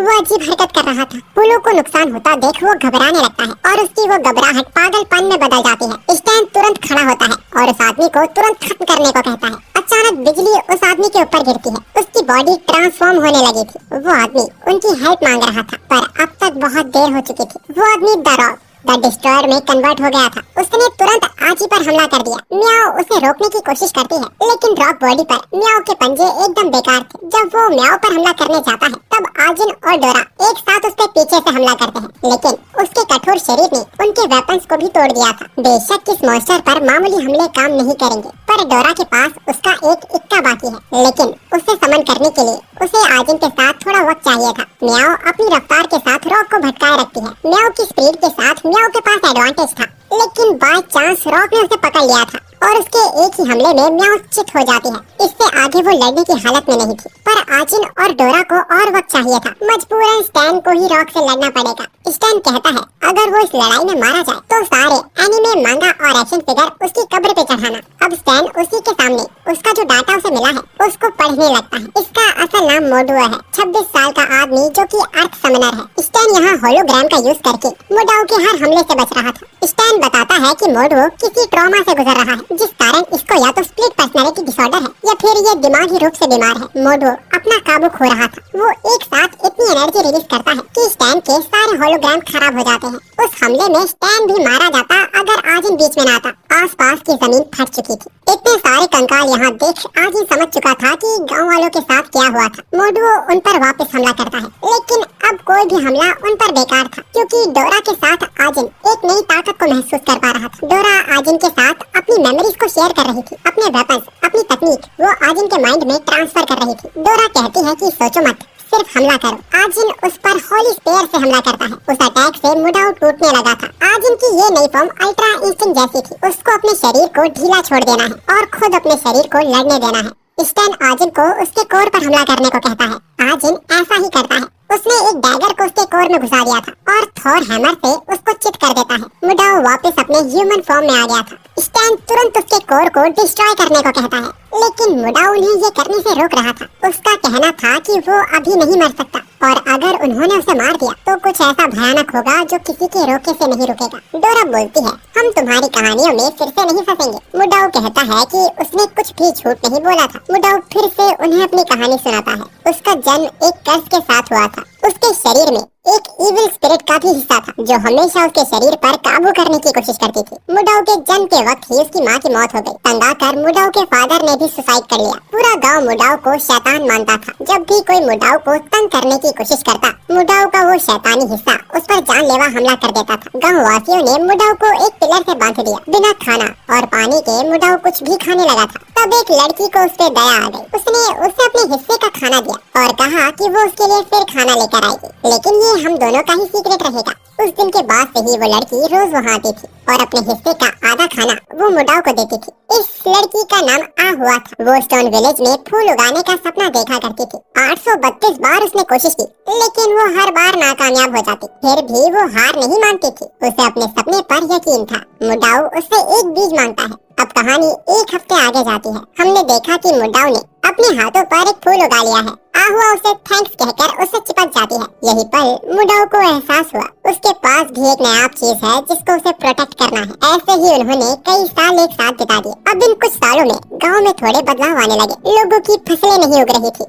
धीरे धीरे ये परेशानी गांव में भुखमरी का कारण बन गई। एक बुढ़िया का कहना था कि उनके गांव को किसी का श्राप लगा है। सबका मानना था कि ये मुडाव की वजह से हो रहा है और अगर वो लोग मुडाव को खत्म कर दे तो सब ठीक हो जाएगा। आहुआ गांव वालों को रोकने की कोशिश करती है। सबको समझाने की कोशिश करती है कि इसमें मुडाव का कोई दोष नहीं है, लेकिन गांव वाले तो मानो एक तरह से पागल हो चुके थे। उन्होंने दोनों को ही मारना शुरू कर दिया और इसमें उस बुढ़िया के कारण आहुआ की मौत हो जाती है। ऐसे आहुआ को अपने हाथों में पड़ा देख मुडाव आउट ऑफ कंट्रोल हो जाता है। वो अपने शरीर से कंट्रोल खो बैठा था। मुडाव ने पूरे गांव को तबाह कर दिया। उसके कहर से कोई इंसान नहीं बच पाया। मुडाव रो रहा था। उस दिन उसने वो खोया था जिसको वो हमेशा बचाना चाहता था। गांव वासियों के बहे खून से धरती वापस उपजाऊ हो गई और वहाँ रेड लिली के फूल उगने लगे। आज भी आहुआ की मौत का जिम्मेदार मुडाव खुद को ही मानता है। वो कहता है कि उसको मौत मिलनी चाहिए। वो मरना चाहता है पर चाहकर भी वो मौत नहीं चुन सकता। अगर उसे मौत आई तो इविल स्पिरिट आजाद हो जाएगी। उसके चेस्ट पे ये जो चेन है वो कोई और नहीं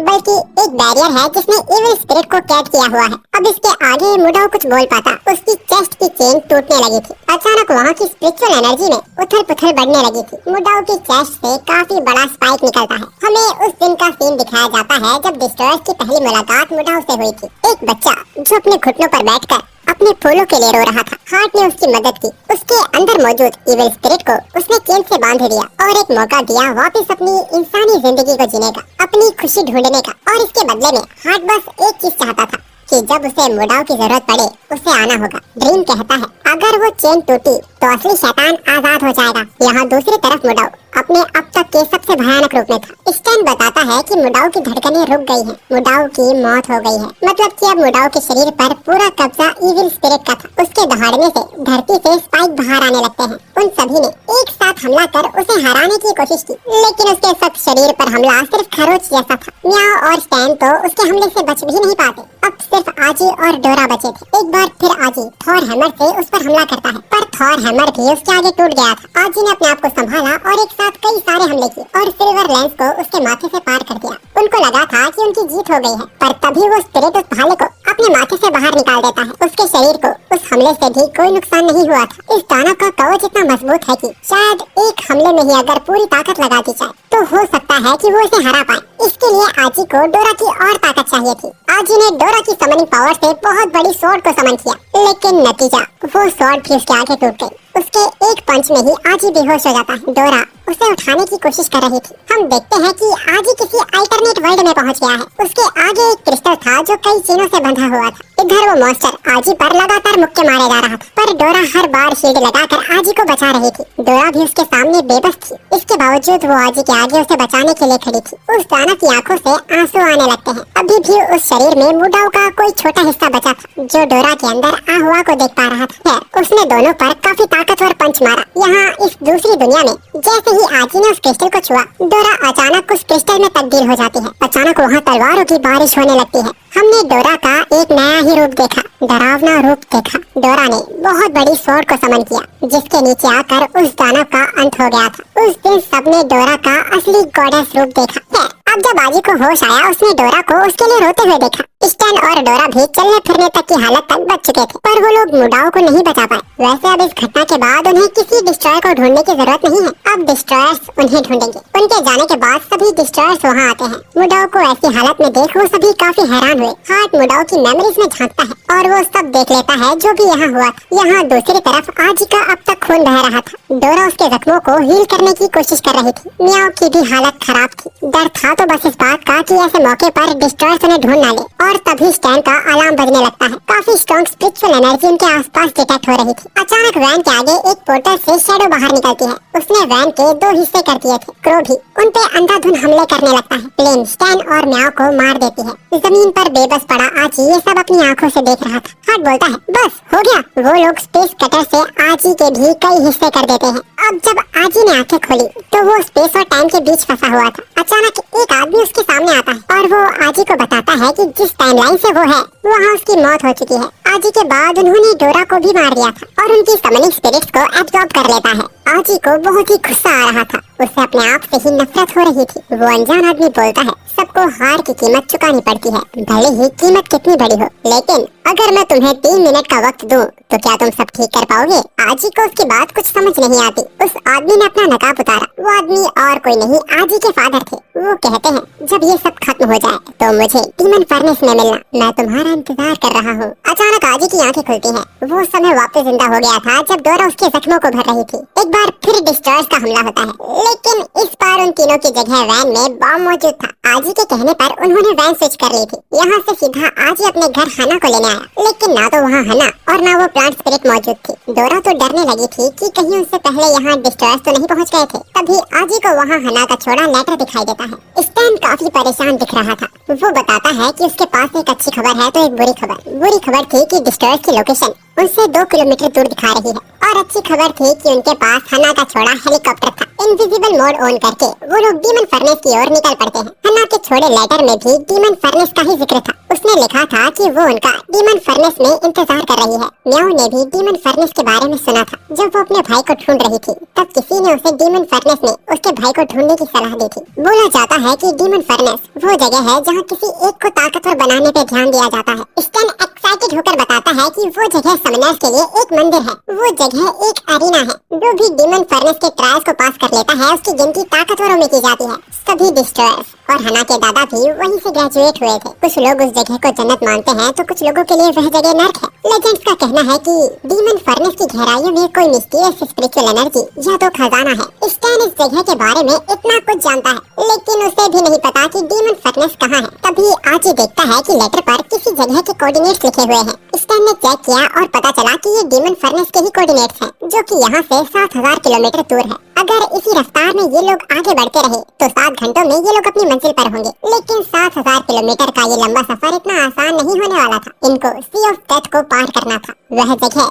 जहाँ से गुजरने वाली शिप्स और प्लेन का आज तक कोई पता नहीं चला। एक तरफ जहाँ सबकी फटी पड़ी थी तो एक तरफ स्टैन था जो बहुत ही एक्साइटेड हो रहा था। सी ऑफ डेथ की सच्चाई यह है कि ये स्ट्रॉन्गेस्ट समनर्स के द्वारा ही बनाया गया है ताकि आम लोगों को डीमन फर्नेस से दूर रखा जा सके। वो लोग सी ऑफ डेथ को पार करने में कामयाब हो जाते हैं और अब उनकी मंजिल 5 मिनट की दूरी पर उनका इंतजार कर रही थी। लेकिन उससे पहले डिस्ट्रॉयर्स उनके स्वागत के लिए वहाँ पहुँच चुके थे। आजी ने शील्ड से सबको बचा लिया था, लेकिन उस हमले में प्लेन के 2 हिस्से हो जाते हैं। स्टैन प्लेन को रोबोबॉट में कन्वर्ट कर सबको गिरने से बचा लेता है और अब सब लोग एक साथ शैडो पर हमला करते हैं, पर वो वापस टेलीपोर्ट में गायब हो जाती है। अचानक फ्लेम का उन पर हमला होता है और दूसरी ओर से क्रो भी आ रहा था। उन दोनों के एक साथ हमलों ने रोबोबॉट को लगभग तबाह कर दिया था। वो लोग जमीन पर गिरे, उनकी क्रैश लैंडिंग हुई। हालांकि वो सब जिंदा बच गए थे, लेकिन अब भागने की कोई जगह नहीं है। अब उन्हें सभी डिस्ट्रॉयर्स का सीधा सामना करना होगा। अचानक उनके बीच में एक माल टाइप बोनी वहाँ आती है और सबके मुंह पे पेनल्टी चेप देती है। किस्मत से ये लोग डीमन फर्नेस पे गिरे थे। डीमन फर्नेस पे लड़ना रूल्स के खिलाफ है। फ्लेम बोनी के माथे पर गन पॉइंट कर देती है, लेकिन बोनी बिल्कुल नहीं डरी। वो बोलती है कि तुम लोग डीमन फर्नेस पर हो, अरीना के बाहर किसी को मारना रूल्स के खिलाफ है। वो हार्ट को धमकाते हुए बोलती है कि तुम तो यहाँ से ग्रेजुएट हुए हो, यहाँ के रूल्स तो तुम अच्छे से जानते हो और ये भी जानते हो कि मैं क्या कर सकती हूँ। हार्ट से किसी ने ऐसे बात की, किसी को यकीन नहीं हुआ। शैडो से ये बर्दाश्त नहीं हुआ। वो बोनी के गले पर चाकू तान देती है, लेकिन हार्ट खुद उसे रोक देता है और बोलता है कि हमें बोनी को रिस्पेक्ट देनी होगी। हार्ट यहाँ से सभी को चलने को कहता है। वो सब काफी हैरान थे, लेकिन हार्ट की बात को वो टाल भी नहीं सकते थे। उन सब के जाते ही सभी की जान में जान आई। डोरा और स्टैन तो बोनी से चिपक ही जाते हैं। स्टैन बोलता है, मुझे आपकी एक तस्वीर चाहिए, उसको मैं मंदिर में स्थापित करूंगा और हर दिन उसकी पूजा करूंगा। बोनी उन दोनों को दूर फेंक देती है और बोलती है कि डीमन फर्नेस में आपका स्वागत है, मैं आपका रजिस्ट्रेशन प्लाजा में आपका वेट कर रही हूँ। आज ही उससे कुछ पूछना चाहता था, लेकिन उससे पहले बोनी वहाँ से तुरंत गायब हो जाती है। उसने हील्स पहनी हुई थी, फिर भी रेत में उसकी रफ्तार काफी तेज थी। डीमन फर्नेस अरीना अभी भी यहाँ से दूर था। उनकी चलते चलते हालत खराब हो जाती है। डिस्ट्रॉयर से पहले वो लोग गर्मी से ही मारे जाएंगे। रास्ते में एक खुदा के बंदे को उन पे तरस आ जाता है। वो उन्हें उसकी सवारी पर आने को कहता है। इस आदमी का नाम रिचर्ड है और ये एक व्यापारी है। रास्ते में डोरा ने रिचर्ड को अपना दुखड़ा सुनाया। उसे बताया कि वो कैसे डिस्ट्रॉयर्स का शिकार होने से बचे हैं। रिचर्ड बोलता है कि तुम लोग इस वक्त बिल्कुल सही जगह पर हो। हर साल यहाँ मौत की सजा पाए लोग छिपने को आते हैं डीमन फर्नेस में। अगर आप हैं तो फर्क नहीं पड़ता कि आप अच्छे हैं या तो बुरे। इन सब की शुरुआत सालों पहले डिस्ट्रॉयर्स और वॉचर्स के बीच उस युद्ध से हुई थी जिसका अंत था ही नहीं। उनकी लड़ाई से पूरी दुनिया खत्म होने की कगार पर आ गई थी। दोनों तरफ के लोग मानो विलुप्त होने लगे थे। इसको रोकने के लिए दोनों तरफ के लोगों ने चर्चा की और इतिहास के महान एक समनर ने दुनिया के परे इस टापू का निर्माण किया और ऐसे नियम तय किए गए ताकि ये जगह सबके लिए सुरक्षित हो। अब सबकी बुद्धि में आ गया था कि डिस्ट्रॉयर्स ने अपने कदम पीछे क्यों कर लिए थे। स्टैन का दिमाग कुछ खुराफाती सोचने लगता है। वो जानना चाहता था कि अगर कोई रूल तोड़ दे तो क्या होगा। रिचर्ड बताता है कि डीमन फर्नेस एक पवित्र जगह है। अगर कोई रूल तोड़ता है तो सभी डिस्ट्रॉयर्स और वॉचर्स उसके खिलाफ हो जाएंगे। अब कोई कितना भी पावरफुल या अमेजिंग क्यों ना हो, वो सभी समनर्स को अपना दुश्मन तो नहीं बनाना चाहेगा। रिचर्ड यहाँ डीमन फर्नेस से पहले उन्हें यहाँ के पोर्ट्स, एयरपोर्ट्स और टाउन के बारे में रूबरू करवाता है। यहाँ की एक दुकान के मालिक से उसकी पहचान थी। रिचर्ड ने सबको एक ऐसी ड्रिंक पिलवाई जो बहुत ही टेस्टी थी और जख्मों को हील कर सकती थी। इस ड्रिंक को डीमन फर्नेस का टॉप क्लास स्प्रिंग वाटर कहते हैं और इसका मिलना भी बहुत मुश्किल है। वैसे यहाँ रिचर्ड के साथ कुछ तो दिक्कत थी। उसने उन्हें ये नहीं बताया कि इसको पीने की आदत लग सकती है। उनके ज्यादा पीने से $2,30,000 का बिल बन गया, लेकिन उनकी जगह रिचर्ड ने ही उनके पैसे दे दिए। एक अनजान आदमी का तुम्हारा बिल पे करना काफी अजीब है, खासकर तब जब तुम्हारी मुलाकात को 1 घंटा भी न हुआ हो।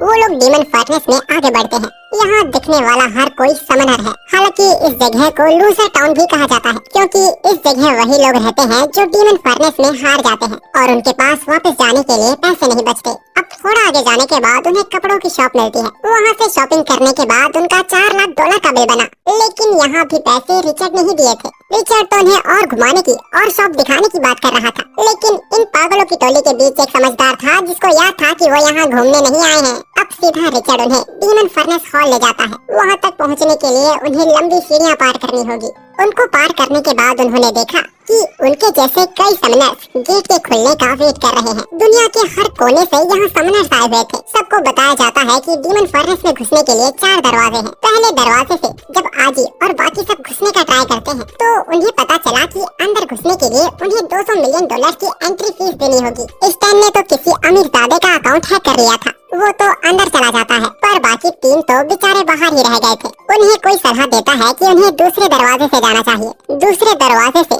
सिर्फ सुंदर लोगों को ही जाने दिया जा रहा था। डोरा वहाँ अपनी अदाएं छलका कर अपने मास्टर के साथ अंदर चली जाती है, पर म्याओ को अंदर नहीं जाने दिया जाता। गार्ड का कहना था कि म्याओ सुंदर नहीं है और उसके संतरे भी छोटे हैं। उसको तीसरे दरवाजे से जाने की सलाह दी जाती है, जिसको ताकत के बलबूते पर ही पार किया जा सकता है। म्याओ ने वो स्ट्रेंथ मेजर मीटर को ही तोड़ दिया था और गुस्से से भरी म्याओ तीसरे दरवाजे से अंदर चली जाती है। रिचर्ड भी चौथे दरवाजे से अंदर आ गया था। आजी ने पूछा कि चौथे दरवाजे पर किसका टेस्ट चल रहा है। रिचर्ड ने बताया कि चौथे दरवाजे से जानी मानी हस्तियां ही आ सकती हैं। वो लोग यहाँ ये देख हैरान हो गए कि यहाँ जेफ बेजोस और स्टीफन हॉकिंस भी आए हुए हैं, जिनका असल दुनिया में देहांत हो गया है। रिचर्ड बताता है कि कई जानी मानी हस्तियां अपनी मौत की अफवाहें फैलाती हैं ताकि वो लोग डीमन फर्नेस के ट्रायल में हिस्सा ले सके। डोरा रिचर्ड से पूछती है कि क्या वो भी पॉपुलर है। रिचर्ड असल में दुनिया के सबसे खतरनाक 10 मुजरिमों में से एक है, यानी कि वो पॉपुलर तो है। खैर, अब रजिस्ट्रेशन खत्म होने के बाद बोनी सभी को डीमन फर्नेस अरीना के बारे में बताती है।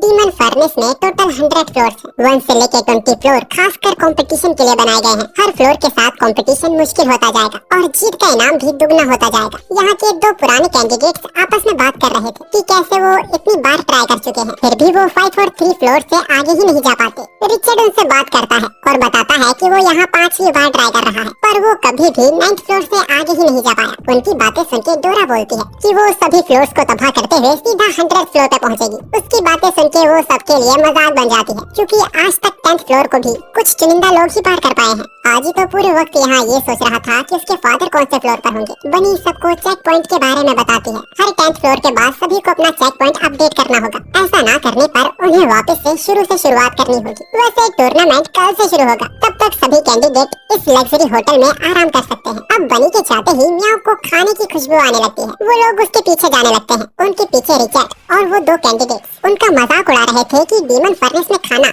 कोई नया ही खा सकता है, जिसको ना पता हो कि ट्रायल तो शुरू हो चुका है। ये फ्लोर दुनिया के सबसे माहिर ट्रैप मास्टर के कंट्रोल में है, जो कंटेस्टेंट्स को अपने ट्रैप में फंसाने के लिए किसी भी हद तक गिर सकता है। लोगों के तड़पने से उसे खुशी मिलती है। उस दिन को याद कर रिचर्ड आज भी घबरा जाता है, जब उसने खाने में पॉइजन मिला दिया था, जिस कारण 100 से ज्यादा कंटेस्टेंट को गेम क्विट करना पड़ा था। एक बार तो उसने बाथरूम में जाइंट लीचीज को छोड़ दिया था। अचानक दूसरी तरफ हम म्याऊ को डर कर भागते हुए देखते हैं। हम देखते हैं कि उसके ऊपर पानी का हमला हुआ है। वो सब स्विमिंग पूल में खेल रहे थे, लेकिन आज ही उन सबसे दूर था। जब वो सब आज ही से पूछते हैं, तो आज ही जवाब देता है कि वो 16 साल का बच्चा है। बिन पत्तों की कमसन कलियों को देखना उसके संस्कारों के खिलाफ है। वहाँ उसके संस्कारों का मजाक बना दिया जाता है। अचानक वहाँ लगे टीवी पर सबकी नजर जाती है। बोनी सभी को नए चैंपियन से इंट्रोड्यूस करवाती है। वो हना थी जिसने 10th फ्लोर को पार कर लिया है। उसकी कमाल की परफॉर्मेंस को देख वहाँ सभी लोग उसके दीवाने हो चुके थे। हना को यहाँ भी देवी का दर्जा मिल रहा था।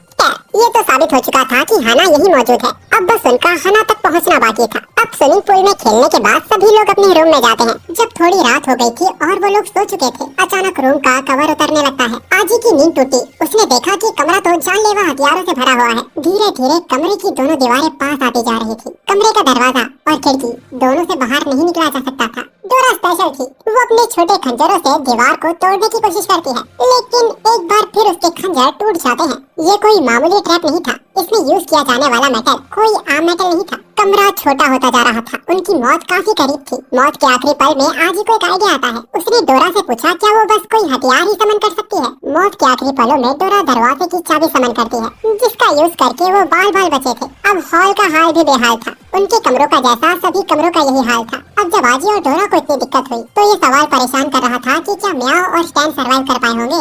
वो लोग भागकर म्याऊ के कमरे की ओर जाते हैं। उन्होंने म्याऊ के कमरे से कुछ हरा अजीब सी चीज आती देखी, जो कि कॉकरोच जैसी लग रही थी। वो दोनों बहुत डर गए थे। आजी तो उसे पैर से कुचलने वाला था। वो तो ऐन मौके पर म्याऊ अपने असल रूप में आ गई थी। हम देखते हैं कि उनके जैसे कई और समनर्स भी अपने अपने तरीके से उस कमरे से निकलने में कामयाब हो गए थे, लेकिन उन सबके बीच स्टैन नहीं दिख रहा था। स्टैन के रूम से खून बह रहा था। सच्चाई सामने थी, लेकिन कोई मानना नहीं चाहता था। शायद 14 साल का स्टैन इस ट्रैप से बच नहीं पाया। और तभी सभी को गलत साबित करते हुए स्टैन चिमनी से बाहर निकलता है। स्टैन को लेके वो सब काफी घबरा गए थे। वो उसको कस के गले लगा लेते हैं। अचानक हॉल में ट्रैप मास्टर की अनाउंसमेंट होती है, जो कि बताता है कि जिस खेल को अभी आपने सर्वाइव किया है, वो तो बस वार्म अप था। फर्स्ट फ्लोर का ट्रायल तो अब शुरू होने वाला है। उन समनर्स के बीच एक लड़की बोलती है कि तुम तो झूठे हो। हमें बताया गया था कि ट्रायल तो कल से शुरू होगा। एक बुड्ढा उसे बताता है कि रात के 2 बज रहे हैं, यानी कि अगला दिन तो शुरू हो चुका है। तो ट्रैप मास्टर बताते हैं कि फर्स्ट फ्लोर को पास करने का चैलेंज काफी आसान है। उनको बस इस होटल से जिंदा बाहर निकलना है,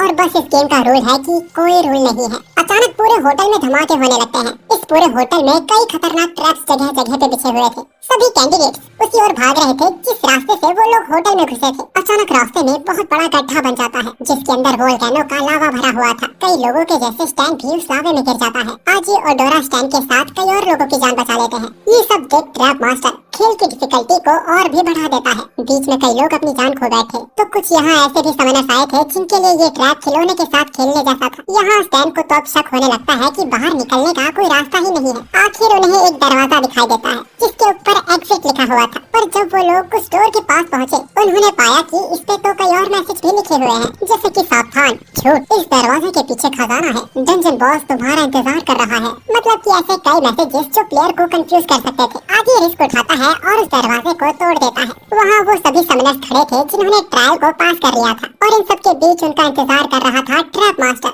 वो बताता है कि डीमन फर्नेस के फर्स्ट फ्लोर को 30 लोगों ने पास किया है। 49 लोग इसमें घायल हो चुके हैं, तो 13 लोग अपनी जान से गए हैं। ट्रैप मास्टर को ये सब बताते हंसता देख कई समनर्स का दिमाग सटक जाता है। वो लोग ट्रैप मास्टर पे जानलेवा हमला कर देते हैं, लेकिन ट्रैप मास्टर ऐसे ही थोड़ी फर्स्ट फ्लोर के बॉस थे। उन्होंने सबको अपने जाल में फांस लिया। वो बताते हैं कि डीमन फर्नेस में फ्लोर के बॉस को मारना कोई गुनाह नहीं है। जो भी चाहे वो अपनी तरफ से कोशिश कर सकता है।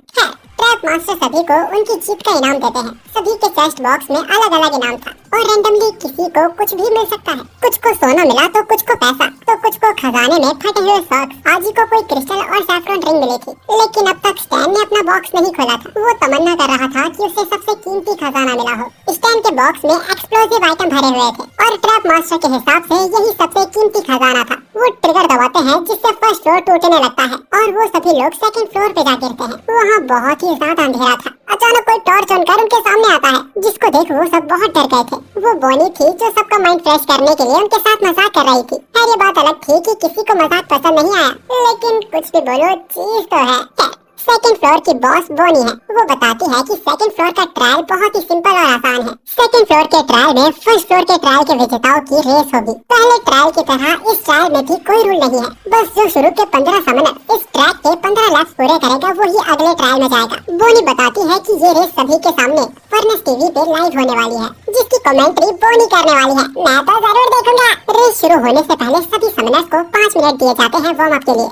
म्याओ अपनी स्पीड को लेकर काफी कॉन्फिडेंट थी। डोरा को भी यकीन था कि वो अपने पंखों से तूफान से भी तेज निकल जाएगी। रिचर्ड और बाकी 2 कैंडिडेट्स ने भी अपने टायर तैयार कर लिए थे। बस उनको चिंता थी तो स्टैन की। आखिर स्टैन का क्या होगा? यहाँ तो वो कोई कार और बाइक भी नहीं ला सकता, लेकिन स्टैन तो यहाँ सबसे चालाक था। उसने सभी से कोई राज छिपाया हुआ है, जिसका यूज करके वही फेस को सबसे पहले फिनिश करेगा। यहाँ दूसरी तरफ हम डिस्ट्रॉयर्स को देखते हैं जो कुछ तो खुराफाती कर रहे थे और इधर रेस शुरू हो चुकी थी। चीते की रफ्तार से म्याओ सबसे आगे भाग रही थी। जो म्याओ को टक्कर दे पा रहा था वो था निंजा स्क्विरल, जो कि म्याओ की ही तरह एक एनिमल समनर है। उनके ही ठीक पीछे आजी और डोरा उड़ रहे थे। बोनी कमेंट्री में बोलती है कि ये कितना रोमांटिक है। लोग सच ही कहते हैं, सच में प्यार में पड़े लोगों को पंख आ जाते हैं। बोनी आजी और डोरा को कमेंट्री में कपल बता रही थी और ऐसे ही कई सारे समनर्स अपनी समनिंग पावर से रेस को जीतने की कोशिश कर रहे थे। और इन सब के बीच बोनी की नजर फेमस मांगा आर्टिस्ट होशी हीरो पर जाती है, जिन्होंने हंटर एक्स हंटर एनीमे लिखा है।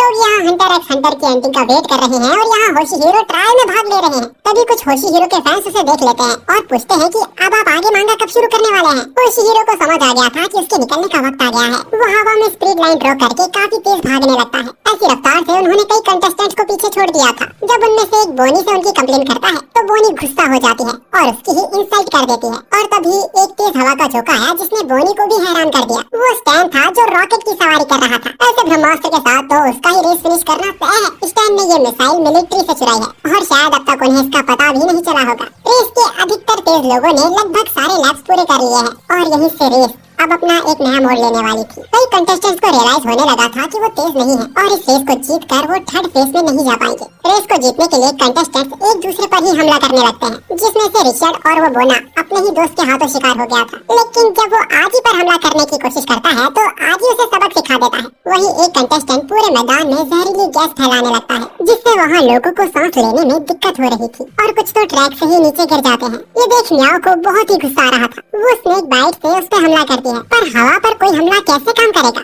और ये बात म्याओ भी अच्छे से जानती थी, इसीलिए वो स्क्विरल निंजा के लिए वक्त निकाल रही थी। वो उसे अपने टोर्नेडो में फंसाकर ट्रैक से दूर फेंक देता है। लेकिन अभी भी सभी परेशानियां खत्म नहीं हुई थी। यहाँ ऐसा भी कंटेस्टेंट था जो जीतने के लिए लोगों के टुकड़े करने को तैयार था। स्टैन ये बर्दाश्त नहीं कर पाता। वो अपनी जीत की परवाह छोड़ मिसाइल को उस कंटेस्टेंट पर छोड़ देता है। हालांकि उसने उस मिसाइल के भी टुकड़े कर दिए थे और अब स्टैन की जान खतरे में थी। लेकिन होशी हीरो सुप्रीम बीइंग उनके बीच में आ जाता है। वो फ्रेंडशिप, एफर्ट और विक्ट्री से उस पर हमला करते हैं। जब वो उस पे काम नहीं करता तो वो उस पे थंडर पैनल चिपका देते हैं। वो बहुत ही ज्यादा ताकतवर थे। वो समनर उनके सामने एक पल नहीं टिक पाता। वो कई हिस्सों में जमीन पे बिखर जाता है। हमें पता चलता है कि स्टैन भी होशी हीरो का बहुत बड़ा फैन है। वो उससे ऑटोग्राफ मांगता है। होशी हीरो को भी अपने फैन से मिलकर बहुत अच्छा लगा था। उसी वक्त बोनी अनाउंस करती है कि अब रेस में 15 से भी कम लोग बचे हैं, यानी कि पास होने के लिए सिर्फ रेस को खत्म करना है। लेकिन अभी भी फैसला रफ्तार ही करेगी कि पहला कौन आएगा। यहाँ फ्लेम और शैडो डिस्ट्रॉयर्स के सीक्रेट हाइडआउट में एक दूसरे की ताकत को चुनौती देकर अपनी क्षमता को बढ़ा रहे थे। दोनों ही बराबर के ताकतवर थे। इन दोनों में एक विजेता चुनना लगभग नामुमकिन था। इनकी लड़ाई से स्पेस को परेशानी हो रही थी। वो अपनी चाय को एंजॉय नहीं कर पा रही थी। हार्ट भी यहाँ मौजूद नहीं था। वो कुछ खुराफाती कर रहा है। आखिर इन सबसे परेशान होकर स्पेस उनको एक सीक्रेट बताती है। जिस दिन बोनी के कारण उन लोगों को वापस जाना पड़ा था, उसी दिन स्पेस वापस रात में गई थी। उसने डीमन फर्नेस के अंदर घुसने की कोशिश की, लेकिन ना तो वो अपने टेलीपोर्टर का यूज कर पाई, ना तो वो वहाँ पे गड्ढा खोद पाई। उल्टा वहाँ के सिक्योरिटी गार्ड उसके पीछे पड़ गए थे। इसीलिए वो डीमन फर्नेस की मार्केट में थोड़ी देर घूम कर वापस लौट आई और वहाँ से वो उठा के लाई एक लेटेस्ट एडिशन का टीवी, जिस पर कमाल कमाल के शोज आते हैं। उन्होंने जैसे ही टीवी ऑन किया, बोनी का शो आ रहा था। हमें पता चलता है कि रेस को म्याओ ने जीता था और आजी और डोरा आधे सेकंड से सेकंड आए हैं। वो सब लोग थर्ड ट्रायल पर पहुंच चुके थे, जहाँ पर खाना बनाने का कंपटीशन था। वहाँ आजी ने अपने रामेन से सभी जजेस को अपना दीवाना बना दिया था। इधर तो आजी की जीत होनी ही थी। जिस म्याओ को खाना बनाना भी नहीं आता था, वो बस अच्छा खाना सर्व करने के कारण सेकंड आई और स्टैन इस कंपटीशन में थर्ड आया। फोर्थ ट्रायल में कैरियोके का कंपटीशन था, जिसमें ये बचा फर्स्ट और सेकंड पे ये नारी आई। ऐसे आलतू फालतू कंपटीशन देख फ्लेम का दिमाग समझ जाता है। उसने गुस्से में आकर टीवी को ही फोड़ दिया। उसे ये कंपटीशन कम बच्चों का बर्थडे सेलिब्रेशन ज्यादा लग रहा था। उन लोगों की बहस के बीच हार्ट और ड्रीम की एंट्री होती है। अपने लीडर को यहाँ देख वो सब शांत हो गए थे। ड्रीम बताता है कि ये तीनों कभी डीमन फर्नेस नहीं गए हैं और एक समनर होकर डीमन फर्नेस एरिना में हिस्सा न लेना लाइफ में कुछ कीमती खोने जैसा है। तो हार्ट चाहता था कि ये तीनों भी छुट्टी लेकर डीमन फर्नेस एरिना में जाए और मौका मिलने पर वो वहाँ आजी और बाकी सबको खत्म कर सकते हैं। लेकिन उनके साथ हार्ट एक मेहमान को भी भेज रहा था। यहाँ दूसरी तरफ हम बोनी को देखते हैं, जो डीमन फर्नेस के एल्डर्स को आज हुए कंपटीशन की डिटेल्स दे रही थी कि कैसे हर एक फ्लोर पे कितने लोग एलिमिनेट हुए और कितने लोग अगले फ्लोर तक पहुँच पाए। एक एक करके वो सभी लोग स्क्रीन में शो होते हैं जो अब तक के ट्रायल में पास हुए हैं और इन सभी ट्रायल्स के बीच जितने भी समनर्स एलिमिनेट हुए, उन सभी की स्पिरिचुअल एनर्जी को कलेक्ट कर लिया गया है। उस कलेक्ट की गई स्पिरिचुअल एनर्जी को बोनी डीमन फर्नेस की गहराइयों में 100th फ्लोर पर एक रूम पर लेकर जाती है। वहाँ कोई तो चेनों से बंधा हुआ था। बोनी उसे गॉडेस पेंडोरा बता रही थी और पेंडोरा की ही वजह से सभी स्पिरिट्स मौजूद हैं। बोनी वो स्पिरिचुअल एनर्जी से भरा जार पेंडोरा में इंजेक्ट कर देती है। हमें बताया जाता है कि ये लोग कई सालों से पेंडोरा को जगाने की कोशिश कर रहे हैं। डीमन फर्नेस में कुछ तो गलत हो रहा है। क्या सच में डीमन फर्नेस एक अच्छी जगह है? क्या डीमन फर्नेस के बाहर किसी को किसी की जान नहीं लेने दी जाती ताकि एरिना में उसकी स्पिरिचुअल एनर्जी को कलेक्ट किया जा सके? इन सब का जवाब जानने के लिए हमें सीजन 2 का वेट करना होगा, क्योंकि ये सीजन खत्म हो चुका है। ऐसे क्लिफ हैंगर पे कभी भी एनिमे को खत्म मत किया करो यार, दिल दुखता है हमारा।